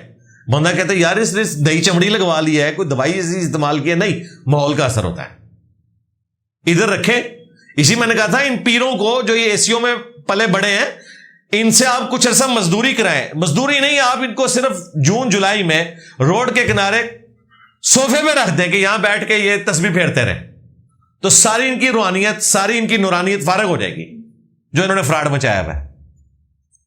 تو اس لیے یہ ضروری نہیں ہے کہ کوئی شخص آپ کے کرائٹیریا پہ پورا اترے تو وہ سید ہوگا۔ اور یہ صرف سید کے لیے بات نہیں کر رہا، کوئی اپنے آپ کو راجہ کلیم کرتا ہے، کوئی مغل کلیم کرتا ہے، کوئی ارائیں کہتے ہیں، تو بس ٹھیک ہے، جو چل رہی ہیں نارمز ان میں آپ نے ان کو ماننا ہے، اس میں جھگڑا کرنے کی ضرورت نہیں ہے۔ موجودہ حالات کے بارے میں آپ کی کیا رائے ہے؟ کس موجودہ حالات میں؟ نہیں، بنوں کے؟ ہاں جی ہاں بھائی، ابھی تک یہ مسئلہ جو ہے نا وہ کسی نوکرے نہیں لگا، یعنی ابھی تک معاملات کلیئر نہیں ہیں۔ فی الوقت جو میڈیا میں خبریں آ رہی ہیں وہ انشاءاللہ ایوالو ہو جائے تو ہم اسپیشل ایک ٹاپک اس کو یہاں بنا کے ڈسکس کریں گے۔ بہرحال اس وقت جو احتجاج ہوا ہے وہ تو بہت غیر معمولی ہے، یعنی یہ ہمارے پولیٹیکل لیڈرز اور مذہبی جماعتیں تو زبانی کلامی ملین مارچ کہتے ہیں نا، ہمیں تو وہاں ملین مارچ نظر آیا ہے، اور بغیر کسی تفریق کے تمام سیاسی جماعتیں، تمام مذہبی جماعتیں وہاں جمع ہوئی ہیں، اور ظاہر ہے جو اس وقت ایک نیا فوجی آپریشن لانچ ہونے لگا ہے، عزم استحکام، اس کے بارے میں ان کی ریزرویشن ہے. ان کی ریزرویشن اپنی جگہ درست ہے، لیکن یہ بھی ایک حقیقت ہے کہ فوج کے بغیر دہشت گردی کے اوپر صرف پولیس قابو نہیں پا سکتی، نہ ان کی وہ ٹریننگ ہے، نہ ان کے پاس وہ اسلحہ ہے. میرے نزدیک رات کو بھی میں ارشاد بھائی سے بھی ڈسکس کر رہا تھا، عثمان بھائی سے، کہ آپٹیمل سولوشن یہ ہے کہ وہاں کے چیف منسٹر کو بلایا جائے، اسے کہا جائے کہ آپ سپریم لیڈر ہیں یہاں کے کے پی کے، آپ اس پورے آپریشن کو لیڈ کریں گے اور پولیس کے انڈر رینجرز بھی کام کریں گی، اور آپ ہمیں رزلٹ دیں. تو وہ پولیٹیکل لیڈرز جنہیں لوگوں نے ووٹ کے ذریعے چنا ہے، پھر عوام ان کی سپورٹ میں کھڑی بھی ہوگی. معذرت کے ساتھ اس وقت پاکستان کی فوج ایز اے ادارہ، ان کے لیے ایز سچ کے پی میں کوئی سپورٹ نظر نہیں آ رہی. ان حالات کے اندر اگر کوئی اس طرح کی ایکٹیویٹی پرفارم کی جاتی ہے تو پیچھے کوئی پبلک کی سپورٹ نہیں ہوگی. پبلک سپورٹ لینا اس آپریشن کے لیے ضروری ہے، اور اس کا حل یہی ہے کہ آپ چیف منسٹر کے حوالے کریں، رینجرز کو ان کے ساتھ اٹیچ کریں، پولیس کو وہ اسسٹ کریں، اوور آل انچارج پولیس کو بنائیں، کے پی کی جو پولیس ہے، تاکہ جو پبلک ڈائنامکس ہے وہ آپ کے خلاف نہ ہو. پھر کہیں ان کو کمپرومائز کرنا پڑے گا نا، آپ کو علاقہ بھی خالی کرائیں گے نا، تو بھائی جنہوں نے پی ٹی آئی کی محبت میں انہیں ووٹ ڈالا ہوا ہے نا، جب پی ٹی آئی کی گورنمنٹ ان سے علاقہ خالی کروائے گی نا تو انہیں کوئی تکلیف بھی نہیں ہوگی، چاہے وہ غلط بھی کروا رہی ہوئی تو کہیں گے ٹھیک ہے یار ہمارے بھلے کے لیے ہے، یا برا بھی لگے گا تو چیخیں گے نہیں. فوج نے اگر صحیح بھی خالی کرایا نا تو آپ کو پتا ہے انہوں نے وہ بندوق کی نشست پہ رکھا ہوا ہے فوج کو، تو انہوں نے کہنا نہیں یہ تو ہم سے بدلہ لے رہے ہیں. اس لیے بہتر یہ ہے، اور یہ آئین بھی یہی کہتا ہے کہ آپ کو اسی طریقے سے لے کے چلنا ہے. یہ میرا اوپینین ہے. باقی انشاءاللہ تفصیلات جب آئیں گی تو احتراماً استاد یا والدین کا ہاتھ چومنا کیسا ہے؟ بالکل جائز ہے، صحابہ کرام کے ہاتھ چومے ہیں تابعین نے، لیکن حد رکوع نہیں آپ نے جھکنا، اٹھائیں چومیں، یعنی ان کے ہاتھ کو یوں اوپر اٹھا لیں بجائے یہ کہ آپ یوں کر کے جھکیں، یہ جائز ہے. اس کے اوپر میری تفصیلی ویڈیو ریکارڈ ہے. میرا خیال ہے جتنی پرچیاں ہوں گی کافی ہیں، ابھی بھی کچھ پرچیاں ہیں اور اس سے پچھلے ہفتے کی بھی پرچیاں ہیں. اب دعا کر لیتے ہیں انشاءاللہ، باقی پرچیاں ہم اگلی دفعہ ڈسکس کریں گے. یہ پرچیاں بھی میں اس کے ساتھ ہی رکھ دیتا ہوں انشاءاللہ تعالی. جزاک اللہ خیرا.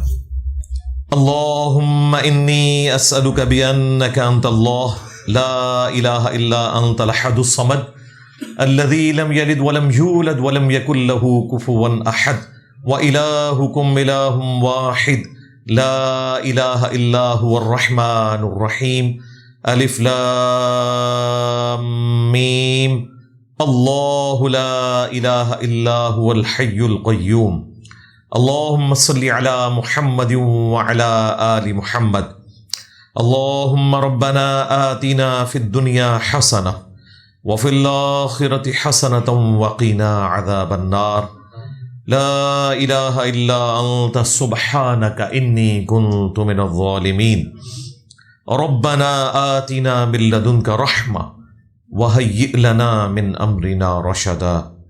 اے اللہ جن جن بھلائیوں کا سوال تیرے محبوب صلی اللہ علیہ وآلہ وسلم نے تجھ سے کیا، ہمارے حق میں، ہمارے ماں باپ کے حق میں، ہمارے بیوی بچوں کے حق میں، پوری امت کے حق میں قبول و منظور فرما.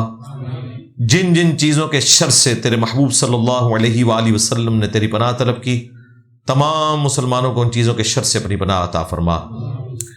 اے اللہ حاضرین کے دلوں میں جو جو نیک اور جائز دعائیں ہیں قبول فرما. حاضرین کے جو چھوٹے بڑے رشتہ دار فوت ہو چکے ہیں ان کی مغفرت فرما، جو بیمار ہیں انہیں شفا عطا فرما، جو زندہ ہیں انہیں موت سے پہلے قبر و آخرت کی تیاری کرنے کی توفیق عطا فرما.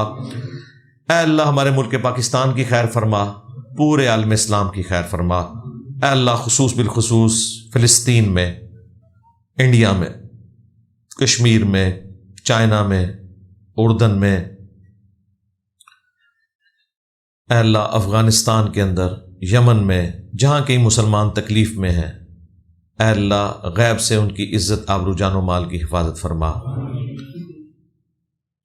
ربنا آتنا من لدنك رحمة وهيئ لنا من أمرنا رشدا اللهم اغفر لحينا وميتنا وشاهدنا وغائبنا وصغيرنا وكبيرنا وذكرنا وأنثانا اللهم من أحييته منا فأحيه على الإسلام ومن توفيته منا فتوفه على الإيمان سبحان ربك رب العزة عما يصفون وسلام على المرسلين والحمد لله رب العالمين وصلى الله على النبي الكريم وعلى آله وصحابه أجمعين إلى يوم الدين.